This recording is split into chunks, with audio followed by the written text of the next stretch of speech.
Well, thank you very much for allowing me to be here with you. Uh, it's a strange world we live in, yeah, and it's true that I've worked with many of the names that you mentioned, and I've been in business with Zachariah Sitchin and Richard Hoagland and all kinds of interesting people over the years. And it was only until about 1989 to 90 I decided to go public myself. I had been doing lectures since 1962, but they were always private stuff, and I started out, of course, in little mom-and-pop bookstores and library rooms, and just speaking to audiences, uh, just because I love doing that. I love talking about things that most people don't even know exist. And so I have been able to be in the company of extraordinary people for many, many years and learn a lot from everyone, and I'm still learning today. That's why I always like to say that I'm not the world's foremost authority on anything. I'm just an ordinary man pursuing extraordinary knowledge. But I'll tell you what, there's a lot of things out there in the world that people just do not know. That's been out there for a long time. You could find it yourself, but it's so well hidden, and you have to be in the right company at the right time to hear about things which most people are never going to be privy to know about. And I've been fortunate to be in that company, and so that's why I love doing what I do, as difficult as it has been on me. But it's a give and take in the universe. You get what you pay for, and so I've always felt that sacrifice is the measure of credibility. Well, if you want this kind of knowledge that I deal with, it's going to cost you. It's going to cost you a lot. It's cost me my marriage. It's cost me my family. It's cost me some really tragic things in my life because of what I do, along with being threatened and that kind of stuff comes with it. But on the other hand, the kind of knowledge which I've been given and being able to be in the company of to learn is so extraordinary and so profound that I understand why why it costs so much to learn these things. So I'm always happy to be on a radio show that I can share a little bit of what I've been doing. Absolutely. We get attacked very frequently. As a matter of fact, we were just assaulted by a fundamentalist Christian, verbally assaulted. We were called Satanists because our show delves in the occult. And when we explained to her, well, occult means hidden, she turned around and said, well, it's hidden Satanism. Right. How would you describe the occult? Occult is a Latin word which is used in the medical industry. Doctors know the word well. Ask any doctor, what does the word occult mean in the medical profession? And they will tell you that there are certain organs in the body which are referred to in their terms as occult organs, because you have to go in when you're cutting, you have to remove something to get to something which is hidden. And so they're referred to as occult organs. And so occult simply means something which is hidden. Well, anyone who's got more than 500 brain cells all going in the same direction should know that the power elites of this world, as far back as 6,000 to 10,000 years, have always felt that important knowledge is on a need-to-know basis, and you don't need to know. Like George Carlin says, there's a big club and you ain't in it. But the people who run the planet have things like CIA, Central Intelligence Agency, NSA, National Security Administration, all great corporations, big corporations and big government require, as part of their operation, require knowledge, information, intelligence. They pay big money for informers and intelligence. So knowledge is power. And the church is one of the oldest beholders of occult knowledge, hidden wisdom. And it was always placed in the hands of the priests, because even during the Middle Ages, during the early Middle Ages, as far back as the 4th and 5th century, the people, generally speaking, couldn't read or write. it was only the priests in the churches who were taught how to read and write, and so they developed what we today refer to as languages, because they were communicating among themselves and writing it down. And so today we are now finally evolved enough that we can actually start educating the normal person in the street to read. But and so unhappily, all they read is the sports page. But at least during the Middle Ages and in the medieval times, and even before that, the people could not read or write. All they could do is go out and work the land for their masters who owned them and the land they were living on. And it was only until the coming of the Renaissance that we, in about the 1500s, when we began to get the idea that maybe it would be better if the whole world could read and communicate with each other. So that's where the printing press comes in, and schools now are, everywhere. So I've watched the evolution of the human race over the centuries in history, and I'm afraid that we are digressing now. We started off with a good idea in the U.S. of A. With educating people, but today, of course, like the Christians say, we did not evolve from chimps and monkeys. I agree. The real case is we're evolving into chimps and monkeys because nobody seems to read or care anymore. It seems like we're devolving. Say it again? It seems like we're devolving. We evolved, now we're devolving. Yeah, that's what I said. We are evolving into chimps. We're evolving into monkeys, not from them. And so, when you start breaking down the words and terms that are used in theology and religion, oh, man, what a story that is. I mean, when people talk about the devil, the word devil is simply a D, the letter D in front of the word evil. You write evil and then put a D in front because devil. God, our word God can be traced back to, in the dictionaries, God in Latin is Dios, Dios, and Dios goes directly back in Latin to the god Zeus. So Zeus in Latin is Dios, and Dios in English is God. So when Christians are talking about God, they're talking about Zeus, and so the very word God also comes from the root word that gives us our word good. So you take an O out of good, it becomes God. Obviously, God is good. And devil is a D in front of evil. It's just word play.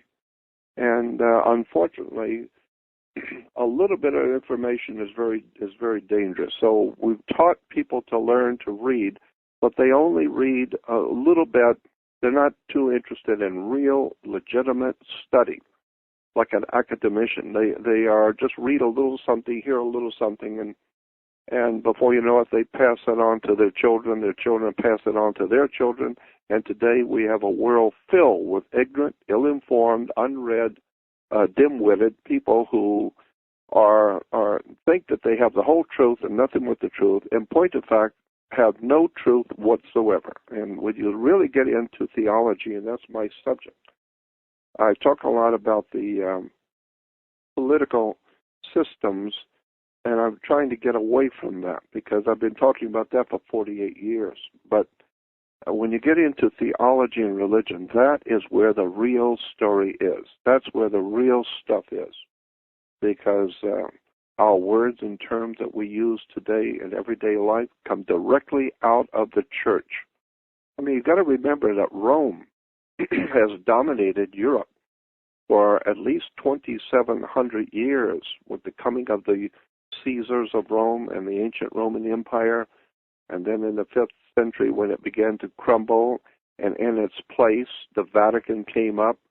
The people who were financing the Roman Empire began to pull the money out of Rome because they saw it was going under, and began a new operation called the Vatican.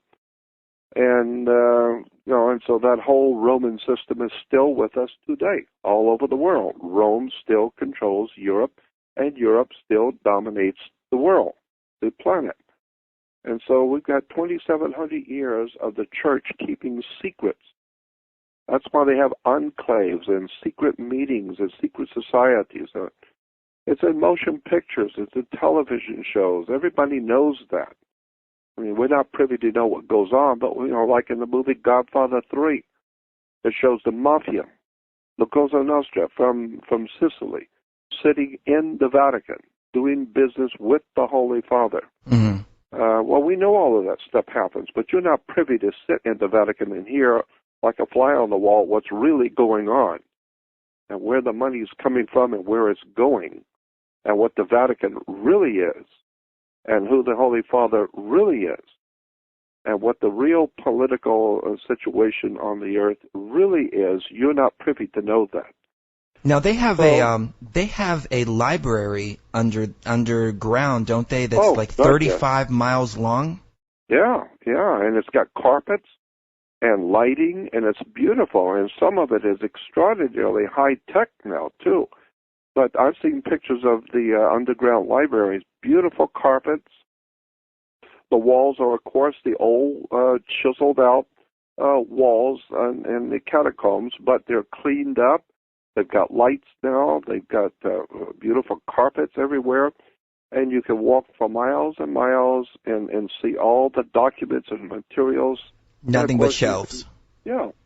And as a matter of fact, I think in that movie, Angels and Demons, or was it Da Vinci Code, one of the two, took you inside the Vatican Library. Well, I know there are libraries like that. And those things you'll never be privy to know what's in those libraries. So, in a manner of speaking, they're hidden from you. They're not hidden from officials, but from you. So, in a manner of speaking, we could say those documents in the Vatican Library are occult because they're hidden to you. So there's nothing wrong with the word occult. It simply means hidden. And, everybody pretty well knows today that the really important knowledge that we need to stay alive has been hidden from us. All we have is Big Top Pee-wee and Bugs Bunny and nonsense, and basketball and football and all the silly nonsensical games and game shows and soap operas and it's just amazing what the human race is consuming and what our masters are pouring into the public trough for all of us to lick up. I have no time for this kind of nonsense because my life is short. I want to know who's running this planet, what God really is, where did we come from as humans, how does government and banks and courts and how does the world really, in fact, work? That's what I've spent my life pursuing. And I can tell you that nothing on this earth works the way you think it does. And I need to repeat that. Nothing in this world works the way you think it does. Churches don't do what you think they do. Police department isn't here to do what you think it does. The courts are not here to do what you think they do. So you need to wake up and find out the whole world is different than what you think it is. And you only find that out when you go into a federal court and they tell you to sit down and shut up because now you're in trouble and you don't know how. You don't know what something to do with income taxes, but you don't even know what an income tax is. Mm-hmm. And you don't even know how governments work. You have no idea in the world how a court works. Courts work just like you play tennis on a court. You play basketball on a court. You need to understand a court is a game. And the whole idea in the court is to put the ball back in the other guy's court. Well, absolutely. We just had Rob Menard on, and he was saying the exact same thing. And it's amazing to see this global shift in consciousness heading in that direction, realizing all of these things. Yeah, I mean, finally people are starting to wake up and see that all we're talking about when you talk about big religions and big government and major powers in the world, what you're talking about ultimately at the end of the day is basically the Crips and the Bloods. We're talking about gangs, very successful, old, highly attuned, well-financed gangs that have grown up. And there were a bunch of little guys running around shooting people. And then it got to be bigger and bigger, and one day it was called mafia. Now it's organized. And then from mafia takes the big money that they're raking in from their prostitution and all the other nefarious enterprises and putting it into Sears, General Motors, and they are buying into heavy-duty shares of corporations. So that Michael Corleone in the Godfather 1 was telling his girlfriend, Kate, one day, 5 years, the family is going to be completely legit, meaning the mafia is growing. The underworld organizations of Russia, the Russian mafia, the Italian mafia, but especially the Mexican and the Tong Society of China, the Yakuza from Japan, all the incredible amounts of money that they are racking up, they are investing in American corporations. I mean, Yakuza, from what I've been able to see, Yakuza, which is a Japanese mafia, owns now Bank of America. Bank of America is owned by Yakuza, the Japanese mafia. How many people know that? How many people know that Union Bank? That's a very big bank in California, Union Bank. Mm-hmm. Virtually nobody I know is aware that Adolf Hitler set up the Union Bank. That's a German Nazi bank. Union Banking Corporation that was headed by Prescott Bush. That's right. But the idea was dreamt up by Adolf Hitler and given to Prescott Bush to do. So Union Bank is a Nazi organization from day one, set up by Adolf Hitler. Do you think anybody in this town of Los Angeles knows anything about that or couldn't care less? Because when I tell them, they get glassy-eyed and sit there and stare at me like they're seeing Santa Claus or Elvis Presley come back. They have no idea what I'm talking about. Well, it's amazing. I went to the bank and I asked the teller, where does our money come from? And she says, well, it's backed by gold, of course. That's how it's created. And I just tell her, sweetheart, go take a lunch.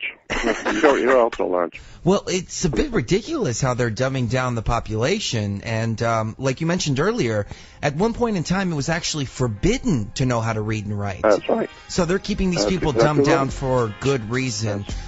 But ladies and gentlemen, and Jordan, Chris wanted me to ask you a question. He wanted me to ask you about the Rh negative blood and if you've heard anything about it and if we can get your take on that. Well, you know what? There's a bigger story, I think, and the bigger story is the mutation of the human race. I've been watching this coming for a long time. I know that at the end of the day, after everything is heard and everything is said, that there is something going on in the world of cyberspace computers in relation to mutating the human race. It's so subtle and so large in scope that that's why it works and nobody seems to see it coming. But I understood this a long time ago when I first read a book many, many years ago called The Corporate Man, in which they talk about the mutation of the human being, the mind of human beings, the way our brains operate and the way our minds operate, and they are computerizing us. And slowly but surely they're developing something called a computer. And the computers are becoming more highly advanced by the day. But there is also this whole subject of the mutation of the human race to connect the human mind to a computer.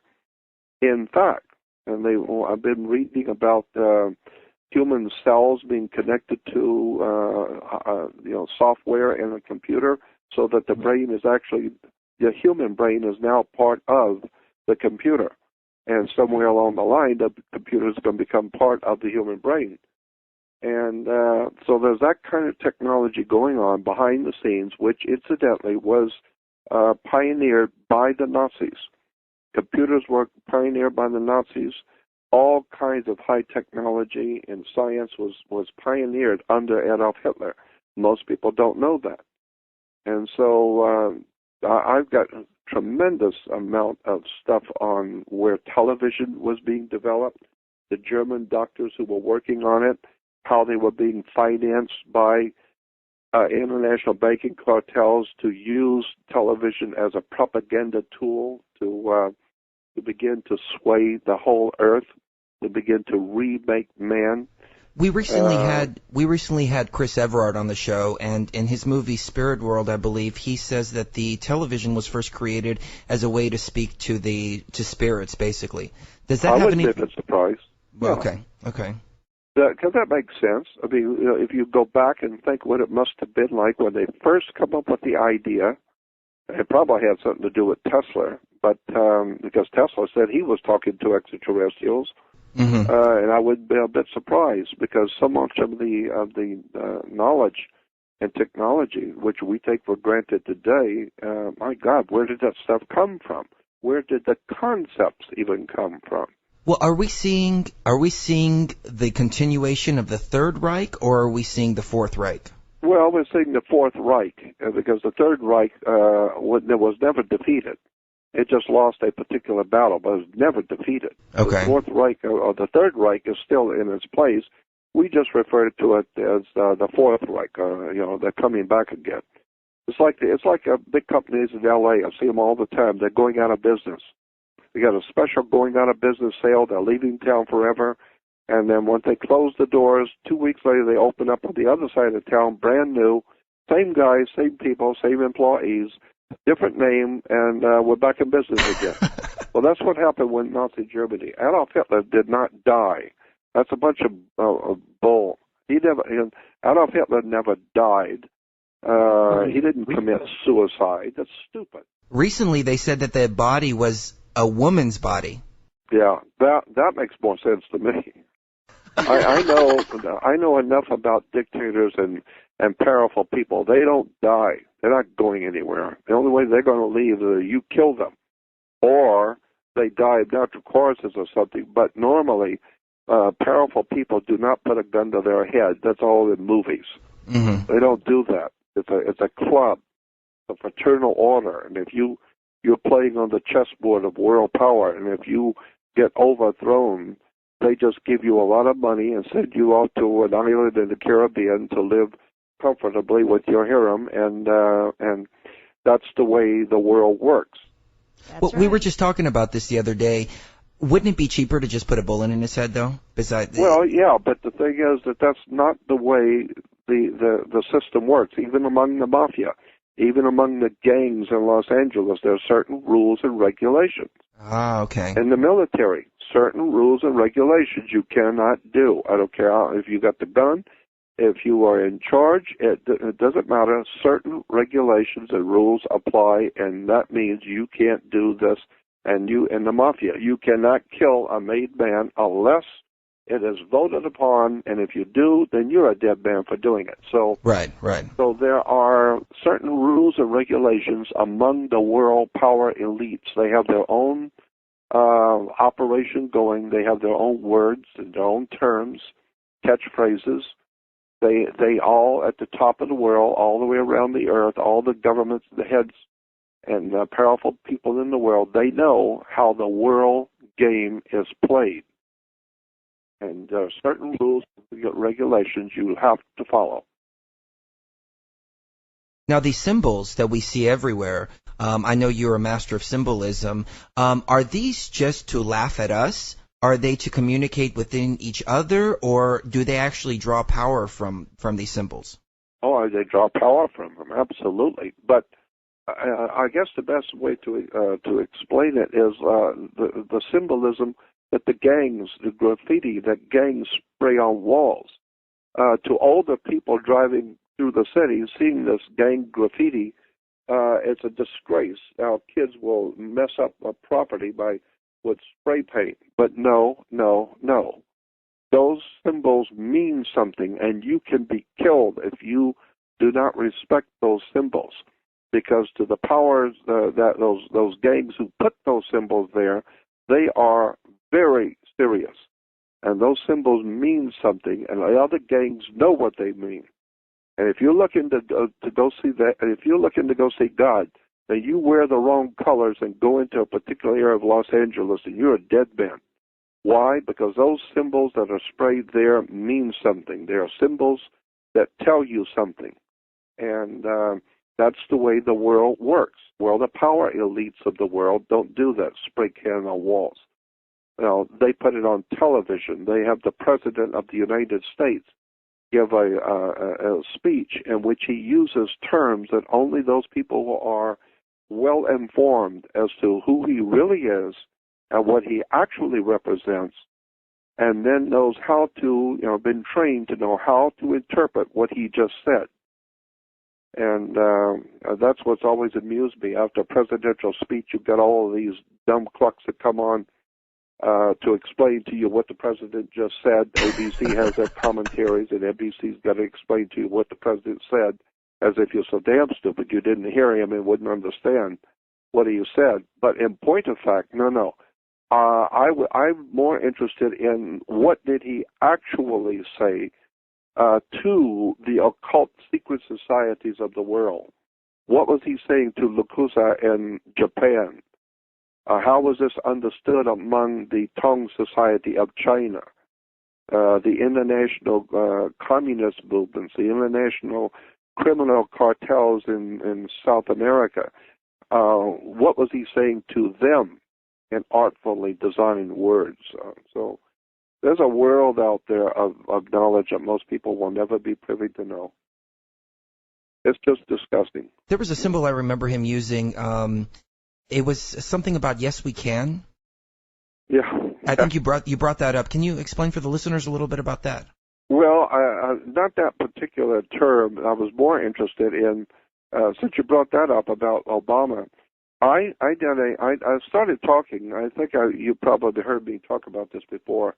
That back in 1967, I was in Glendale, California, researching at the Glendale Library, and I was looking some information up in the World Book Encyclopedia on Russia, and at that time, the Soviet Union.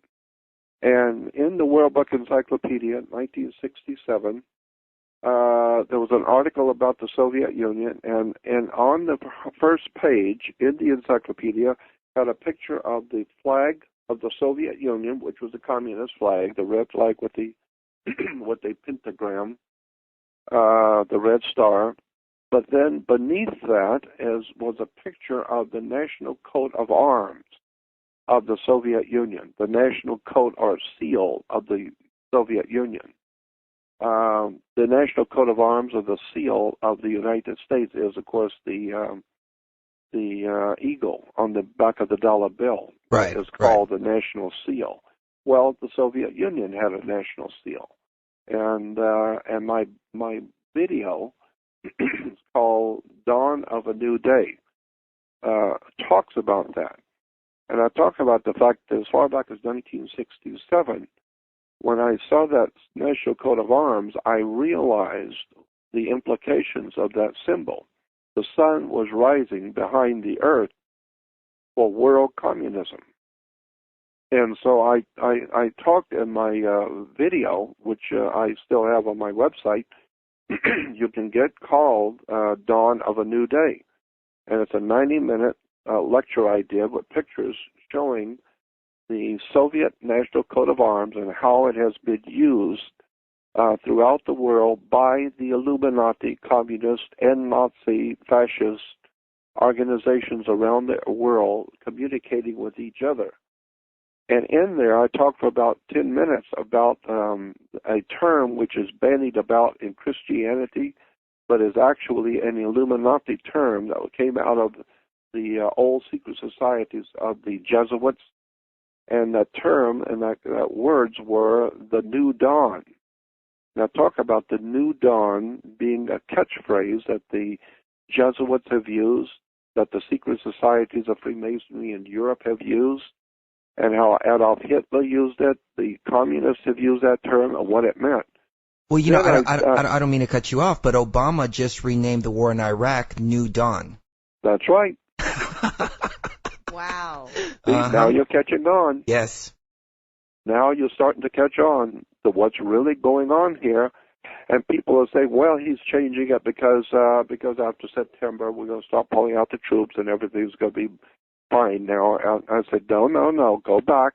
and take your head out of the ground and open up your eyes and understand New Dawn means something to occult Freemasonry in the world.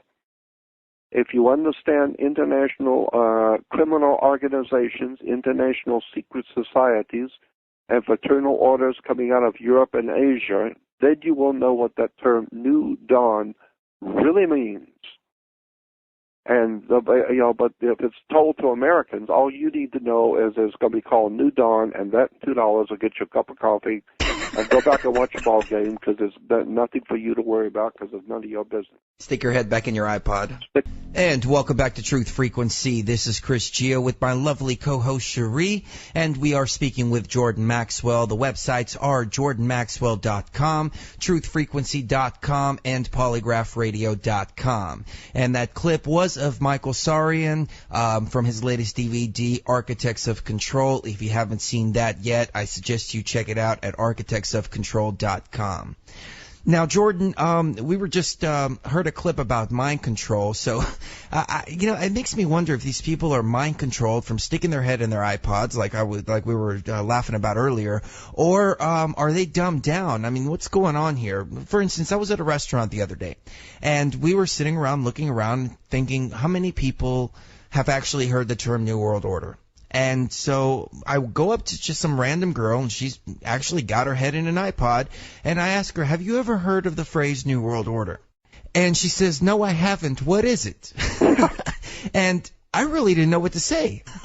I felt like Morpheus. I wanted to say, unfortunately, nobody can be told what the New World Order is. But how do you reply to a question like that, Jordan? How do you explain to somebody what the New World Order is?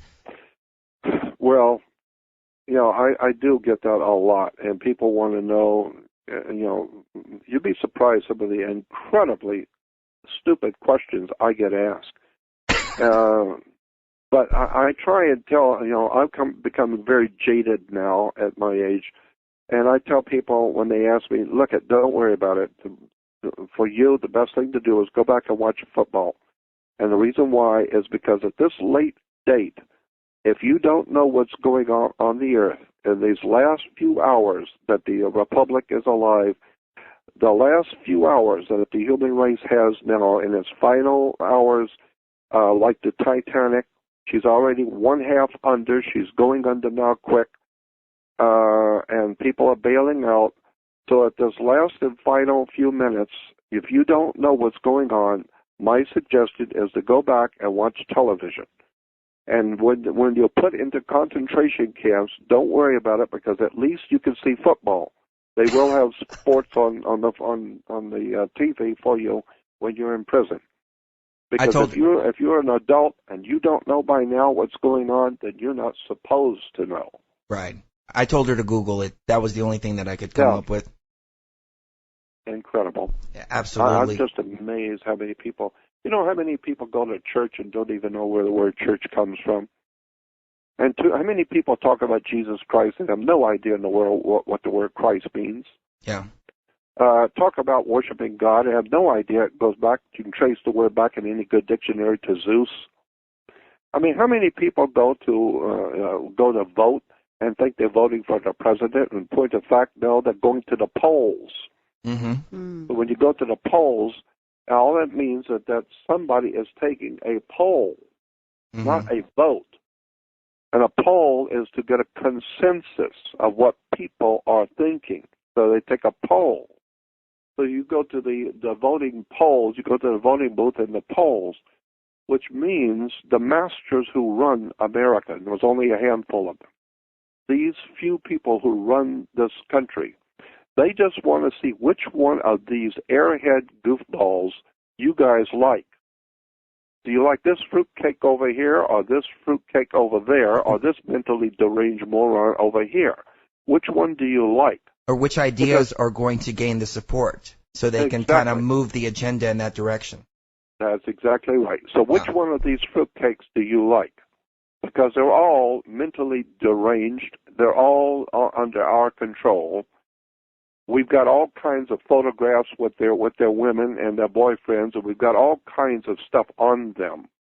So we're going to put these chumps up to run for president. But which one do you people out there in video land, which one of these dopes do you like?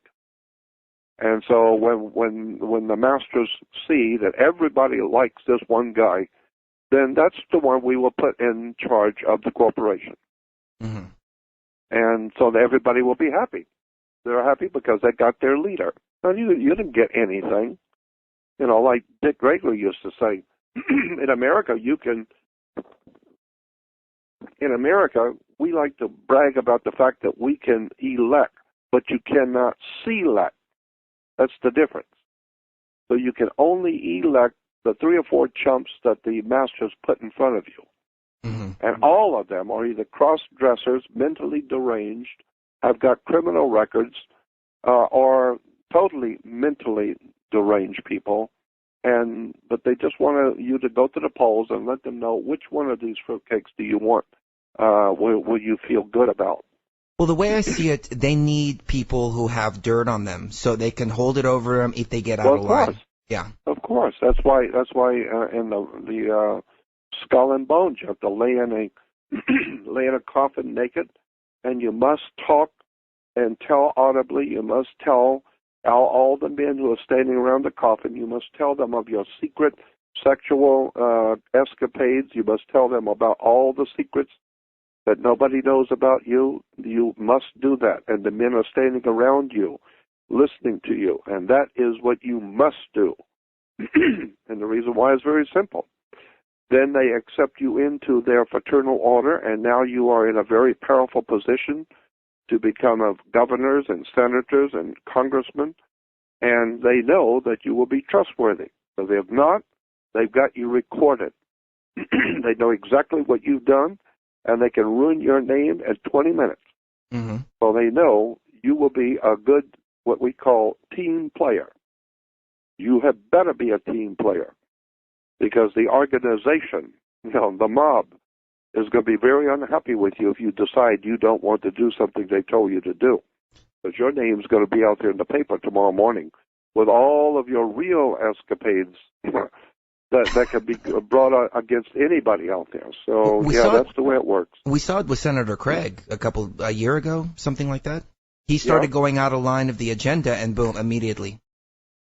Well, that's what happens. He won't do that anymore. Absolutely. If I can go back to religion for a second, there was something in one of your talks that really inspired me, and that's when you said we have to look beyond the gods of religion and approach the creator of the universe as a great king. Yeah. And the prayer that I prayed was, God, please, take me whatever direction you want to take me. I'll walk whatever path, no questions asked. And lo and behold, 2 years later, here I am speaking to you. And it's really amazing, so I'm ever eternally grateful for that. But there is another thing in that same talk that you said that I had a question about. I speak Greek fluently. And in the Greek language, when we speak to somebody of authority or, with respect or, to show respect, we speak in the plural. Now, is it possible that when you said that the Elohim was actually a plural word, is it possible they were just referring to God with that same respectful tone that the Greeks would use? No, and I know that argument. I've seen the argument made many, many times, and I understand what you're saying. But of course, it is understood. It can be understood that way. But originally, in the original language, if you go back to the Phoenician Canaanite language, which we today call Hebrew, there is no Hebrew language. There is a Phoenician Canaanite language which the Hebrews speak. And when you go back to the most ancient times, it was understood that it was in the plural.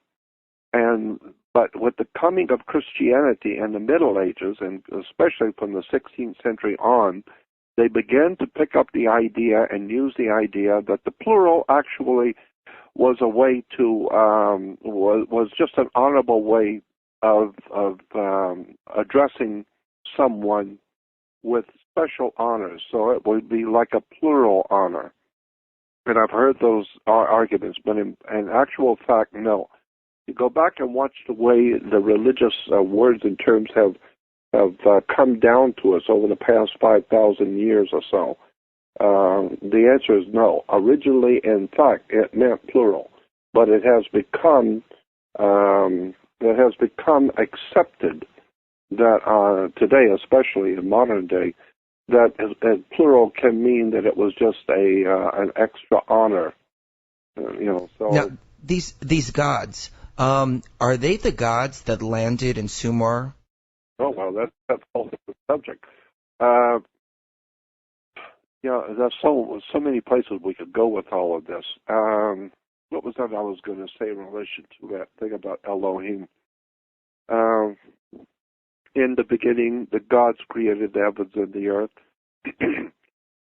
This is why in Genesis 1:28, when it's talking about, when it's talking about the creation of Adam and Eve, and it says the gods said, "Come, let us make man in our image, after our likeness." Well, logic alone would dictate, and I asked Rabbi Antelman, I've asked a lot of rabbis, but in particular, Rabbi Marvin Antelman from Newton, Massachusetts, was a dear friend of mine for many years. He ended up on the Knesset in Israel, but we were very close friends and used to correspond and talk on the phone for hours. And I asked Rabbi Marvin Antelman about this plural and the use, and you'd be surprised some of the things that rabbis will tell you if it's off the record. And so when you come to the idea of God, what I was going to get back to, I forgot, was that the very word God in the Greek is associated with the word theo, or the, T-H-E, or theo. Theos, yes. And so theos, or theology, is where, is the study, ology is the study of, and theology is the study of God, theo, or theology. But the same root word gives us, of theology, theo, gives us our word theater. So in the ancient Greek world, it was called the God show. It was called a theater. It was an open air theater where there would be plays, morality plays, which would be acted out, and they were called a theater. Well, that's what the church is today. It's a theater. You go in. They don't have a screen. It's an actual act. It's going on. You pay money and you go in and sit in the theater and learn about theos, or theology. It's a God show. Amazing. I speak Greek fluently, and I've never made that connection. Yeah, well, there it is. And why is it when the Catholic Church or the priest walks out, everyone rises? For the same reason that in a courtroom, when the judge walks out, everyone rises. Why? It's because all churches operate under, all churches, Catholic and Protestant and Jewish, all churches operate under maritime admiralty. They operate under international maritime admiralty law, the law of the sea, and the law of water. That's why you need a passport. Exactly. Yes. And so you go from one port to the next. You can't pass unless they know who you are. So you've got a passport. And the law of admiralty is the law of water, as opposed to the law of the land. So we have two things going here, the law of the land and the law of water. Well, people have heard that term, the law of the land. But the law of the land is simply the custom of the people who live on a particular piece of land. But the law of the land is different in every land. So there are things you can do in Russia you can't do in America. There are things you can do in South Africa you can't do in China. So it's the law of the land is the law of the custom of the people who live on that particular piece of land. But the law of water is all over the earth. And so the law of water is banking law. This is why a judge rules from the bench. When the judge walks out, everyone rises, because he is representing maritime admiralty. And this is why in a courtroom you've got a fence and a gate. And the people sit on one side of the fence and gate, and the judge with his entourage sits on the other side of the fence and the gate. And the fence is there to divide the land from the water. And that's why when your name is called, you put your hand on the gate to open it up. What you don't realize is when you put your hand on that gate, that there's a piece of wood across the top of that gate, and it's called a bar. And so you're not licensed to pass the bar. Only an attorney is licensed to go in and out and pass the bar. You're not. And so when you put your hand on the bar and you're not licensed to pass the bar, immediately you are now in hot water. And someone's going to have to bail you out. And because your body is 90% water and it's biological water, if you can't be bailed out, your ship is sinking, and if you can't be bailed out because you're in hot water, then they're going to take your body, which is a battery, and put it in a cell. That's why you're sitting now in a cell, which is a battery. And if you understand how international monetary systems work, as I said, maritime admiralty is the law of water or the law of banking. And when the judge walks out, he sits down on the bench. But we say the judge is ruling from the bench. What is a bench? Look it up in a Latin dictionary. A bench is a bank. And what does a bank do? A bank directs the flow of the currency because it's a river bank. And so it directs the flow of the currency because your money is the cash flow, the liquid asset. It's the law of water, maritime admiralty. How does this relate to UCC? Oh, the UCC is merely a part of the whole superstructure of maritime admiralty. All of this is talking about the law of water is the law of bank. And the judge rules from the bench, which is a bank, in Latin. Look it up in a Latin dictionary. Bench is a bank because in the Middle East, thousands of years ago in Jerusalem and Syria and Lebanon, and even today in Egypt, you walk down the street and there'll be people sitting on the street and they got a bench in front of them and they're selling things. And if you buy something, you have to lean down and they will make the change there on the bench. And they're selling their watches or whatever off the bench, and you put your money on the bench. So the word bench is a bank. And so the judge rules from the bench, which means he is representing the bank. And therefore, since he's ruling for the bank, somebody's going to pay their debt to society. Mm-hmm. Somebody's going to pay. So bring your checkbook. And if you can't pay, then you're going to jail, where they will put you in a cell because you're a biological battery. And they will, and your body is a security on the New York Stock Exchange. Right, well, right. A lot of people don't know that. The birth certificates are traded. Yeah, it's being traded every day. Your body is being bought and sold around the world and traded on stock exchanges around the world. And but happily, that's not important because it has nothing to do with football. And so, well, I mean, it's true. It has nothing to do with anything that's of importance like basketball and Britney Spears or any of the silly nonsensical games that people play. I'm just interested in the real world. Well, you're talking where about the real people operate. I'm interested in knowing who is owning us in our bodies. Who owns your body? Who controls your country?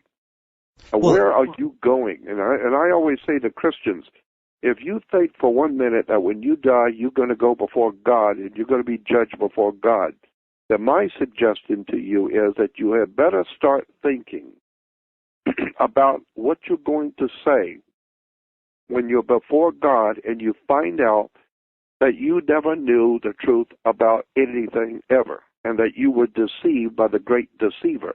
Because you're telling me that Satan is a very big deceiver. He's the master deceiver who could deceive. The whole world can be deceived by him except you. And the whole world is standing in the power of the wicked one. Satan, the devil, is the great deceiver who deceives all the nations of the people of the world except your church in Alabama. And that's the only one that he didn't get.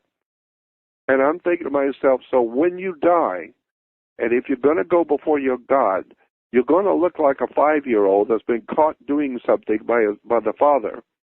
And your father's going to be looking at you, and you know he found you out, So now you try to kick the pebbles on the ground and put your hands in your pocket and kind of act dumb like you didn't know what you were doing and try and come up with some kind of an excuse that he will buy.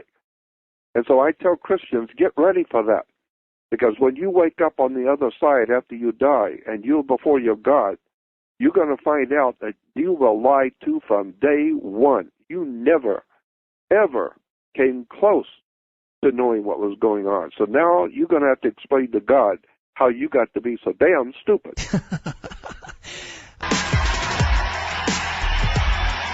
And welcome back to Truth Frequency. This is Chris Geo, joined as always by my lovely co-host Cherie. And we are discussing religion with the one and only Jordan Maxwell. His official website, once again, is jordanmaxwell.com. And Jordan, like I was saying before the break, I don't think that all this truth is going to be presented to people on a silver platter. I think it's going to be esoteric knowledge that you have to dig out for yourself. It's just like if you were working out. You know, you're not going to get a perfect body by sitting around and eating fast food and whatever's thrown in your face. You're going to have to go to the gym. You're going to have to jog. You're going to have to really work to get that perfect body. Now, why wouldn't the same thing be with a perfect mind? You know, you're going to have to seek this knowledge out if you want to find it. Well, of course, that's what the Scripture says. Of course, that's what the Bible says. I've even got that one of my lectures quoting right from the Bible. It says that something to the effect that that the honor of God is to conceal a matter. To conceal a matter is what God does. And to search out that matter, to search out that secret, is the honor of a man. So God gives you secrets of the universe. He gives you secrets. Well, think about it. The life you live, where did the earth come from? You know, like that one astronomer said, the universe is not only stranger than you imagine, the universe is stranger than you can imagine. There are mysteries out there, all out into the universe. There are mysteries here on earth you haven't even looked at yet. And so, you know, the creation by God, so to speak, is a mystery. And happily, most people do not have the intellectual acumen to deal with the mystery, so they just watch TV. But if you've got a brain and you start thinking about what the Bible is saying, what the holy books of the world are saying, you begin to see that there's a whole different story than what you thought was there. The Bible is filled with an incredible story. I don't put the Bible down. I'm not complaining. I'm not suggesting the Bible is worthless and useless. No.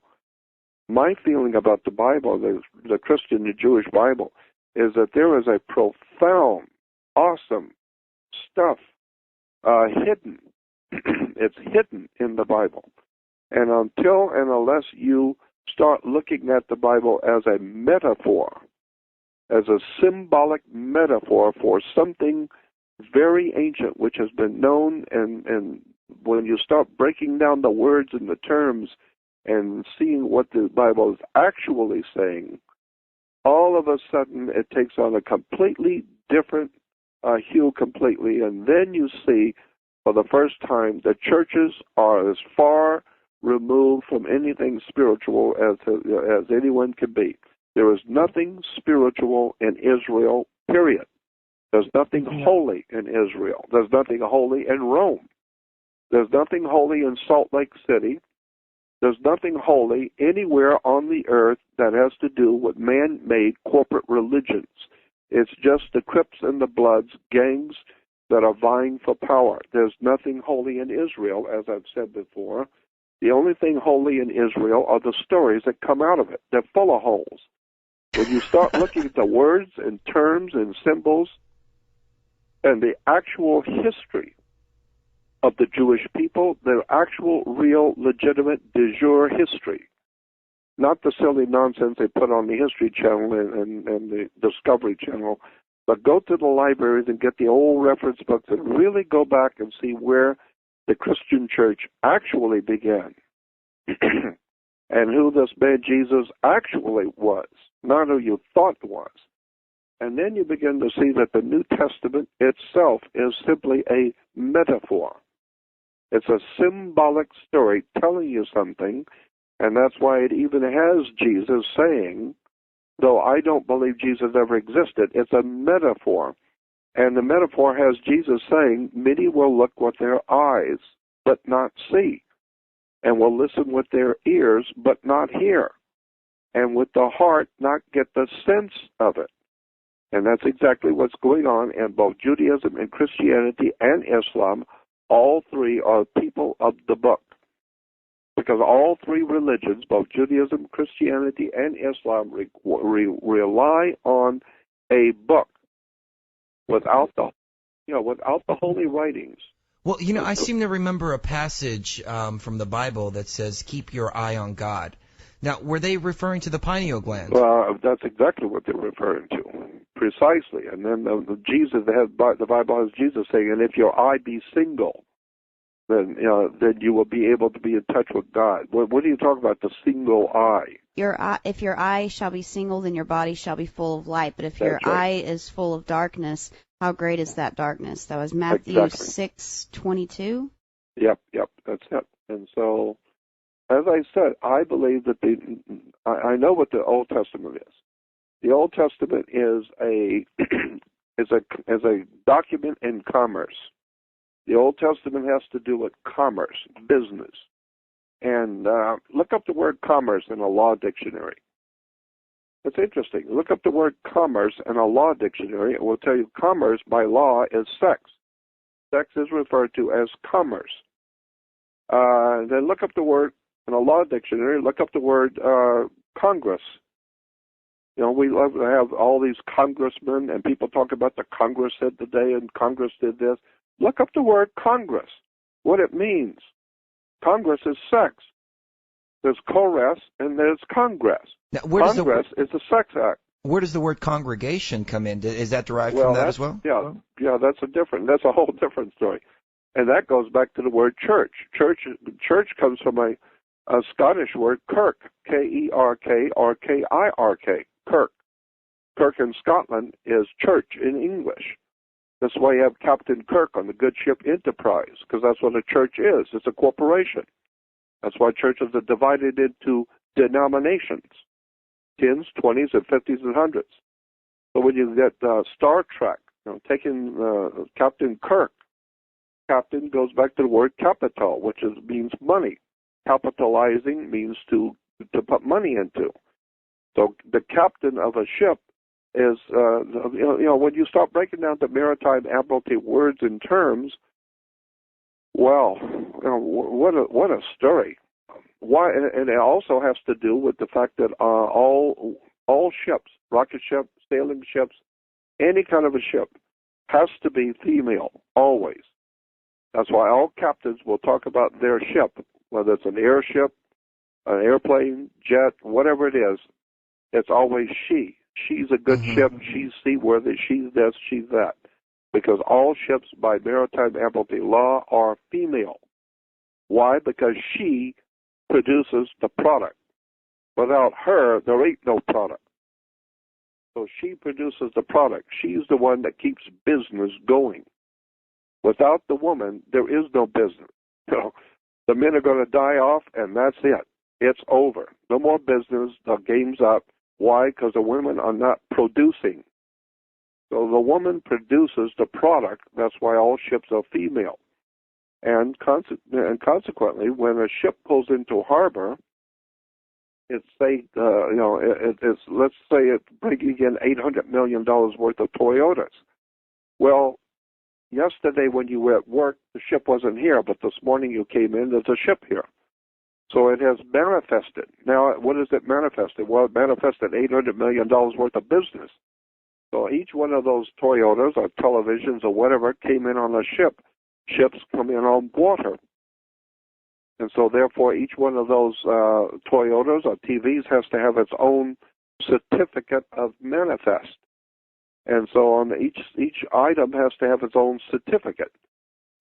Coming off she is giving to the world, she's bringing it to you on water. She's parked at the dock. And so, and where a ship sits, because if she's a she, we say where a ship sits is her berth, B-E-R-T-H. Her berth is where a ship sits. So the berth is she is sitting in her berth, next to the dock, tied off at the dock. And therefore, every item has to have a birth certificate. So when you were born, you came out of your mother's water. Her water broke. You are a maritime admiralty product. She gave birth to you. She was in labor. And in labor, she produced you. And so since she produced you out of her water, you are a maritime admiralty product, and she was sitting in her berth, so you have to have a birth certificate. And it's got to be signed by the dock, because that's where the damn ship was sitting, is at the dock. And so once you understand how money works, banks work, governments work, courts work, religions work, understand the way the whole entire planet works. It's maritime admiralty, the law of water. So we say, money goes through your hands like water. No, money is water. You are 90% water. You are a maritime admiralty product, or what is referred to as a human resource. Got rubber, iron, oil, and you. Well, let me ask you, how do we break free of all of this? How do we get away from the birth certificate and the Social Security number and all of that? Well, if you want to do that, you have to, first of all, rescind the power of attorney. You have to rescind the power of attorney on a birth certificate, and you can do that.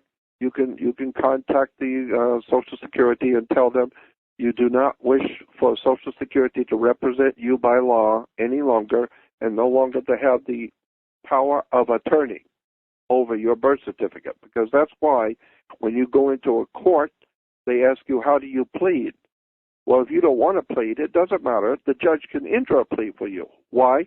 Because he has the power of attorney over your body. He owns it. You just don't know that.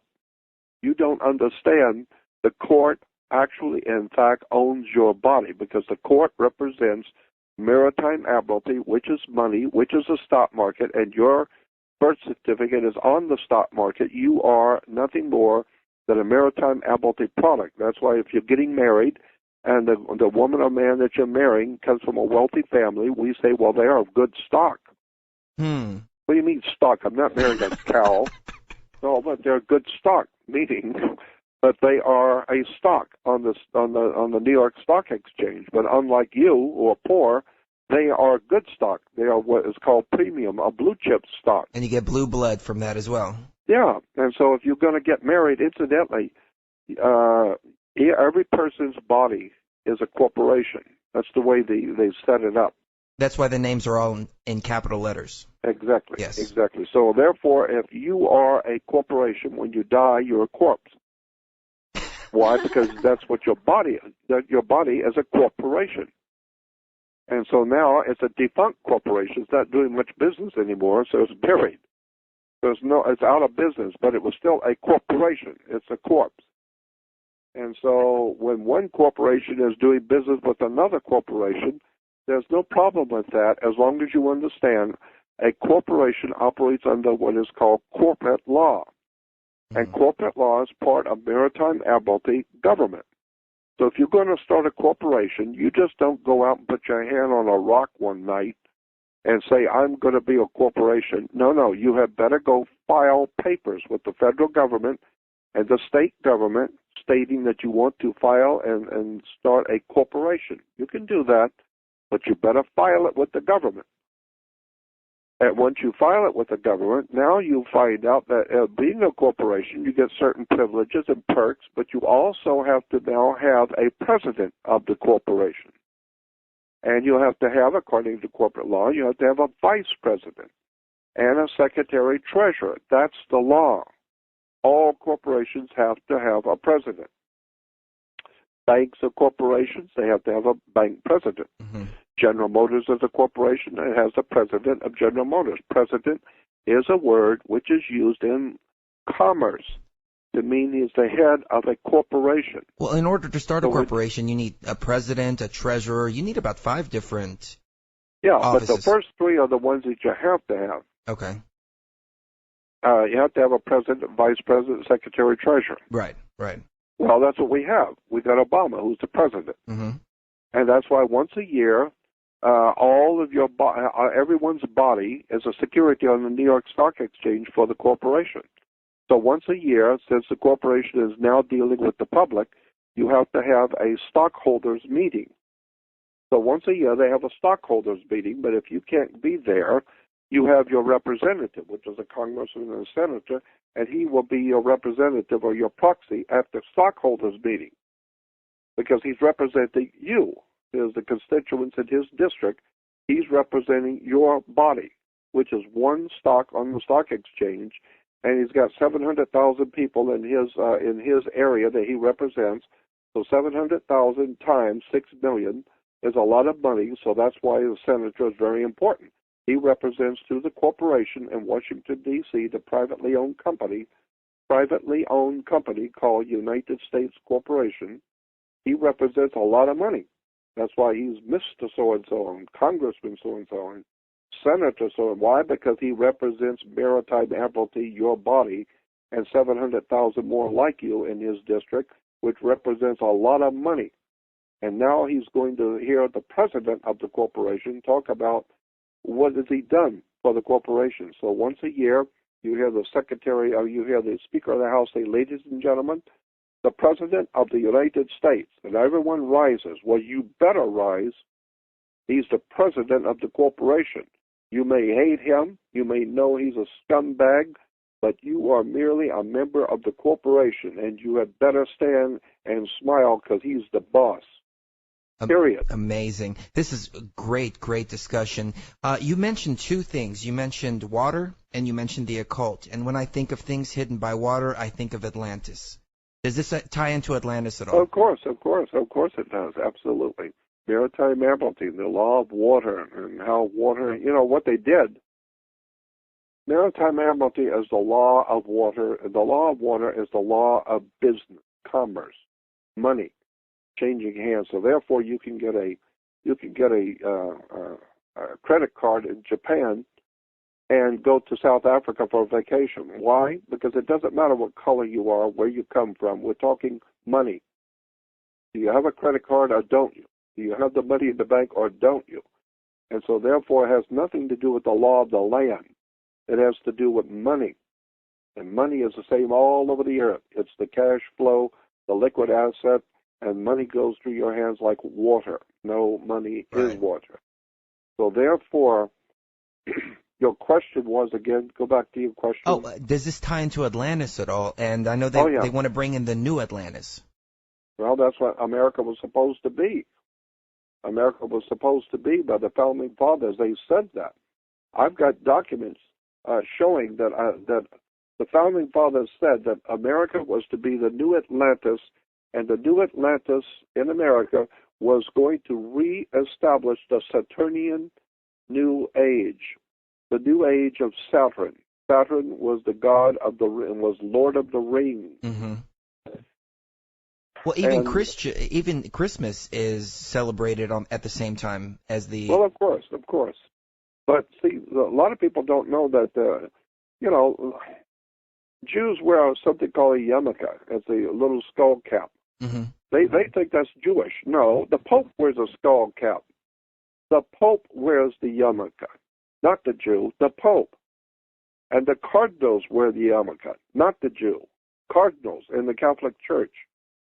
And the reason why is because the yarmulke is a Catholic Roman symbol for subjection to the papacy, subjection to the Pope. That's why the cardinals and priests wear yarmulkes. And the Jews in the Middle Ages were told to get on your knees before the Holy Father. And to show respect for the Holy Father, you wear the Roman yarmulke. And so today we've got Jews running around the world wearing a yarmulke, thinking it's all bright and brilliant to be wearing a yarmulke, never realizing that's showing respect to the Holy Father in Rome, airhead. Educated people capable of critical thinking. They're not interested in that.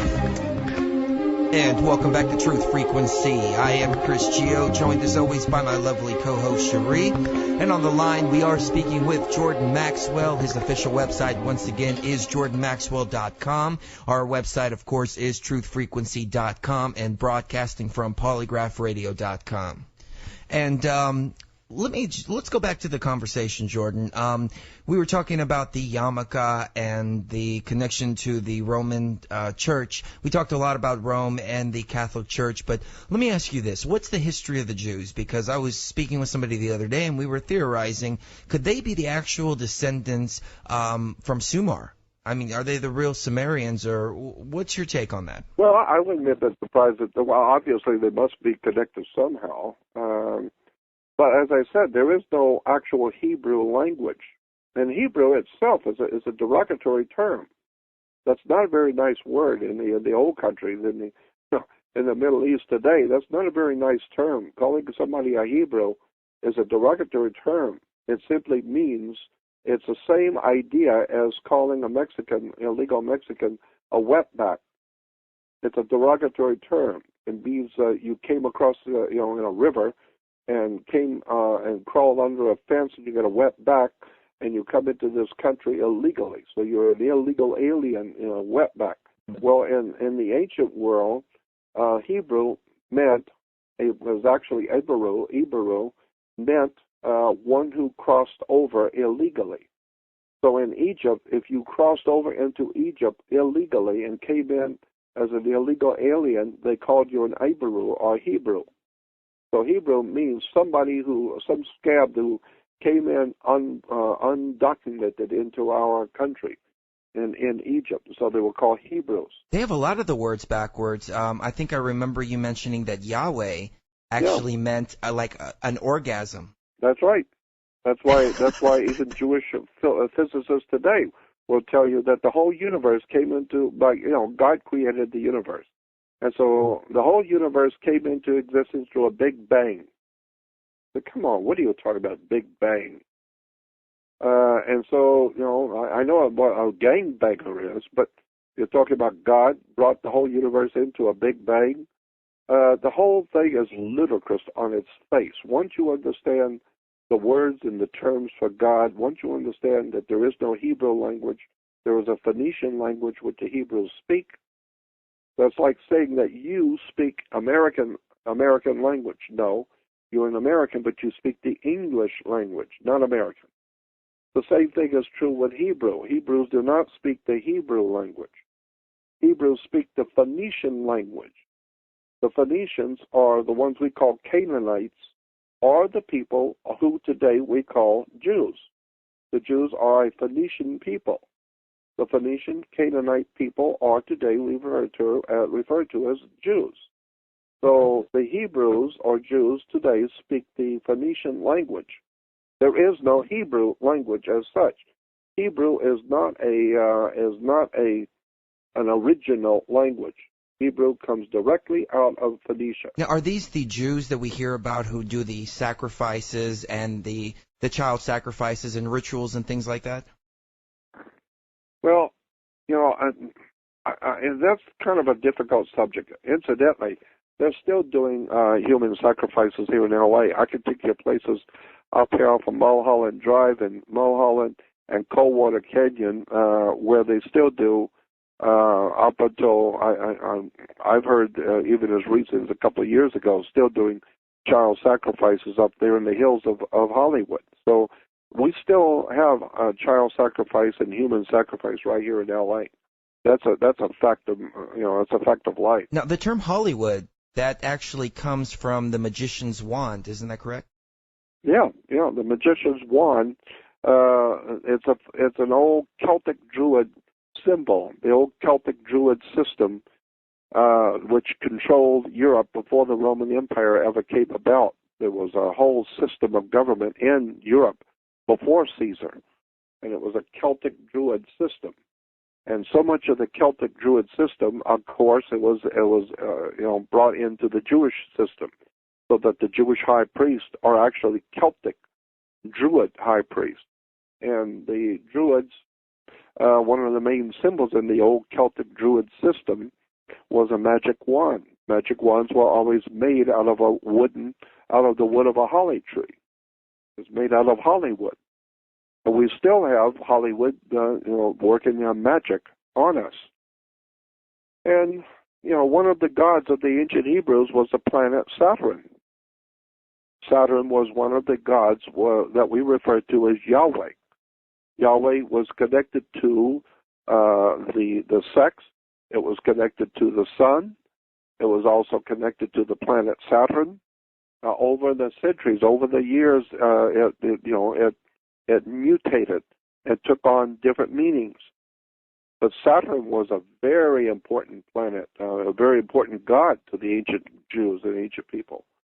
Even on today, on the planet Saturn, when that space probe went past Saturn and was photographing Saturn, I don't know if you know that or not, but there is a hexagram on the North Pole of Saturn. Have you ever seen that? Yeah. Chris Everard mentioned that on the show when we had him on. Yeah, hexagram on planet Saturn.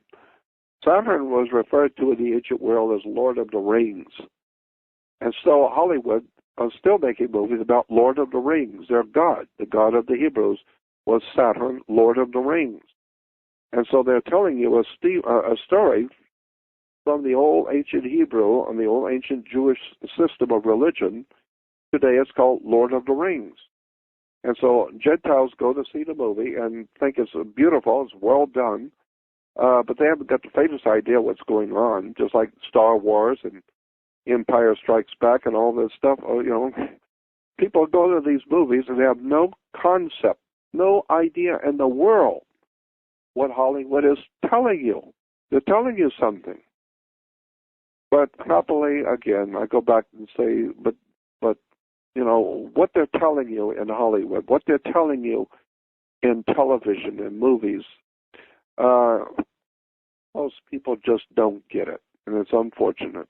We're just so profoundly ill-informed and unread and so superficial and shallow that we don't think very deeply about anything until you are arrested and taken to federal court and charged with a capital crime. And since it's a capital crime, means that they're going to capitalize on your corporate body. And if you are found guilty and cannot be bailed out, they're going to kill you. You will die because it's a capital crime, meaning it's going to cost you a lot of money to get out of this one. As I said, the United States is a corporation, privately owned corporation. But if you're working in this country, if you come in illegally and you're working here, then your body is a corporation, but you are working and making money illegally, unlawfully. Therefore, the corporation can put a lien on you. It's like a mechanic's lien. If you get a guy who paints your house and you don't pay him, he can put a mechanic's lien on your home, which means you cannot do anything with it until you pay him. And so if you sell the house, you must pay him first because he has a lien on the property. Well, if you come into this corporation called United States illegally and are working here, the corporation can put a lien on your body. You then become known as an alien. No, there has been a lien put on you. Therefore, you are an alien. So we do use the term alien and never realize, no, it's a lien has been put on your corporate body. Extraordinary, interesting stuff, I think, when you begin to see how the church and government, banks, how the whole entire world around you, in fact, operates the way it does. And again, I started off by saying it, and I'll say it again. Nothing in this world works the way you think it does. Well, Jordan, when did all this start? I mean, when we were created, by whomever we were created, this system wasn't put into place. When did all this start to happen? Well, it's a mutation. And so being a mutation, things change. It's evolved over the years, over the centuries, over the thousands of years. Things have evolved because it became apparent very quickly that if you're going to do any real big business, you're going to need water. You're going to need trade with countries. That's where the real money is. Buying and selling in downtown for you is a little bit of money. But when America sells $800 billion worth of rice and foods to the rest of the world. Now you're talking business, but it's going on ships. And so this is why maritime admiralty is a law of water or the law of the ship, she. This is why when you're getting married, you have a courtship. And when you join the corporation, it becomes a citizenship. You're going to play the game. It's called sportsmanship. Everything is shipped. And if you go to Sears and buy a refrigerator, they're going to ship it to you. Well, it's not coming in on water, no, but it's maritime admiralty, money changing hands, and it's a maritime admiralty product, and you're a corporation. And so you say, well, I don't buy this. Well, what do you mean you don't buy this? So it all has to do with business. Business, money, corporations, religion, churches. The very word church, the very word church, I said that. How many Christians go to church and have no idea where the word church comes from? The word church is a Scottish word kirk, K-E-R-K or K-I-R-K. But kirk was brought to Scotland. That word was brought to Scotland by the Knights Templars. The Knights Templars are what we today call the Scottish Rite. But when the Knights Templar Masonic Order, which was a Catholic Masonic order, went into the Middle East during the Crusades. They started the first banking system, correct? Yeah, then they came back to Europe, and they brought with them, when they came back from the Crusades, a lot of artifacts and ideas and concepts and belief systems. And so one of the systems and one of the ideas they brought back, the Knights Templars brought back, was something called a Circe, C-E-R-E-S, Circe, or a Greek goddess Circe. It was a Phoenician god. There was a Palestinian goddess. They were all goddesses in the Middle East, even in Egypt. The same goddess existed, and it was basically Circe. Circe was a goddess who was able to hypnotize people, bring them into her home, lock the door behind them so they could not get out, took their minds away from them, and turned people into animals and pigs and fed off of them. Well, sounds like the TV. You can go to the Austin State Capitol and find her on top of the building. Yeah, well, that's an appropriate place for her to be, on the Capitol building. Yeah. Mm-hmm. Mm-hmm. All I'm saying is that when you start looking at the real world and put down the newspapers and turn off the television and all that silly nonsense that the masters are flooding the world with, I like to say pouring into the human trough for us animals to lick it up. When you turn off the TV, or another better thing is turn on the TV but shut the sound off completely. And sit and watch all of the Fruit Loops, goofballs, airheads, dingbats, traitors, liars. Watch all of these goofballs and just flip around the channel, and all you see are talking heads, dingbats, airheads, paid lackeys, and that's what you're consuming every day, is all of that nonsensical pratter and tripe, and you're taking that into your mind and trying to, and as I've said before, your decisions on life are only as good as your information.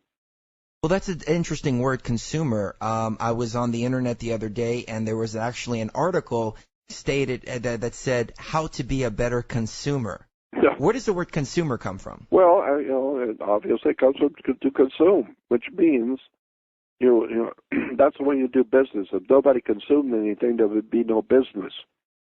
And so if you could get people, on the take, if you give them a little free dope, narcotics, give them a little something free.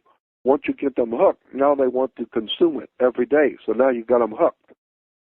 So that's the way you do business. Now you've got somebody who's going to bring you money every day. And so it's just business, nothing personal. So consuming is a business. It's commerce. And so we have now been able to to take this into a professional operation now. We've made it into a whole new operation called commerce on the earth, business. And the business is to consume, buy products, buy this, buy that. And the more you buy, the more you owe, and the more you owe, the more money the corporations make. And the more the corporations make money, the more influence they have, until one day you have a world run by business. It has nothing to do with anything moral or decency or excellence. It has to do with money. It is one big business, ladies and gentlemen. Speaking with Jordan Maxwell, and we're going to get into the Illuminati a little bit. A big shout out to everybody in the chat room right now. So let's get back to the discussion. Now, Jordan, you mentioned the Knights Templar earlier. Didn't they become the Illuminati at one point in time? Well, they are a part of that whole Illuminati system, but the actual Illuminati as such, I believe, can be traced back to the Jesuits. I think the Jesuits were the very first Illuminati, and today, when you talk about Illuminati, I think that what you're talking about ultimately is the Jesuits. The Jesuitical system of religion in the Catholic Church is Illuminati. In my opinion, that's what we talk when we use the word Illuminati and the dark forces, the secret societies, and all the occult mystical powers of the earth. That is Jesuit, in my opinion. And I've only been looking at this for 48 years, so I'm not the world's foremost. I'm not the world's foremost authority on anything. But that's my opinion. But 48 years. 48 years, sir. 48 years. That's amazing. 48 years have taught me one thing: Jesuit. That's where the action is. How does this tie into the monarchs, though? I've heard two different sides. The monarchs run the Jesuits, and the Jesuits run the monarchs. Well, basically, that's it. Yeah. Look at all the monarchs in Europe. We're talking about the Western world now. But in the Western world and Europe, we have something called the royalty, kings and princes and royalty. And all of the royalty are said to be able to rule by divine right. Well, you need to question, what are you talking about divine right? It sounds as though you're talking about God gave them the privilege and right to rule me, divine right, until you look at the word divine. This is why the Catholic Church has, all ancient religions always have wine to represent the blood. Wine in the Catholic Church represents the blood of Christ. The Catholic priest drinks the wine on Sunday. Well, where does wine come from? It comes from crushing grapes. And grapes grow on divine.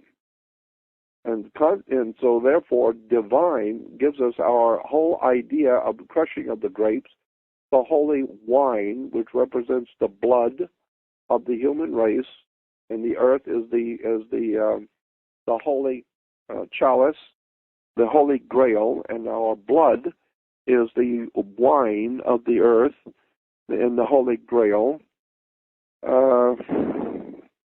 Well, I mean, I don't even know where to go with this because there's so much here. It is. It's very difficult to try and explain something coherently when this has taken thousands of years to develop, and you have to spend many, many years looking at the words, the terms, the symbols, putting words with the symbols, putting those symbols with organizations, those organizations with religion, government, commerce. And one day it will finally dawn on you that the entire earth is in the grips of gangs. That's all it amounts to, is gang war. The British are a gang, and they are at war with the Arabic gang. And the Arabic gang has their own bloodletting murderers over there, and their gang is at war with this gang. And the American gang are one of the big gangs on the block, and they're at war with that gang, and the Russian gang. And the Russians have their mafia, and so all governments are gangs.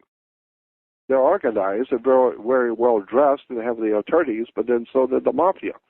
They're organized, well dressed, and have their attorneys. Well, like Michael Corleone said in Godfather 3, at the end of the movie Godfather 3, he's sitting on the porch with his sister and overlooking his life. He's saying, at the end of his life, he says, you'll remember in Godfather 3, he said to his sister, he said, you know, as I was growing up, I always felt the higher up you go in the world, the more legitimate and the more correct things had to be. Now that I know at my old age, it's just the opposite. The higher you go, the more corrupt it is.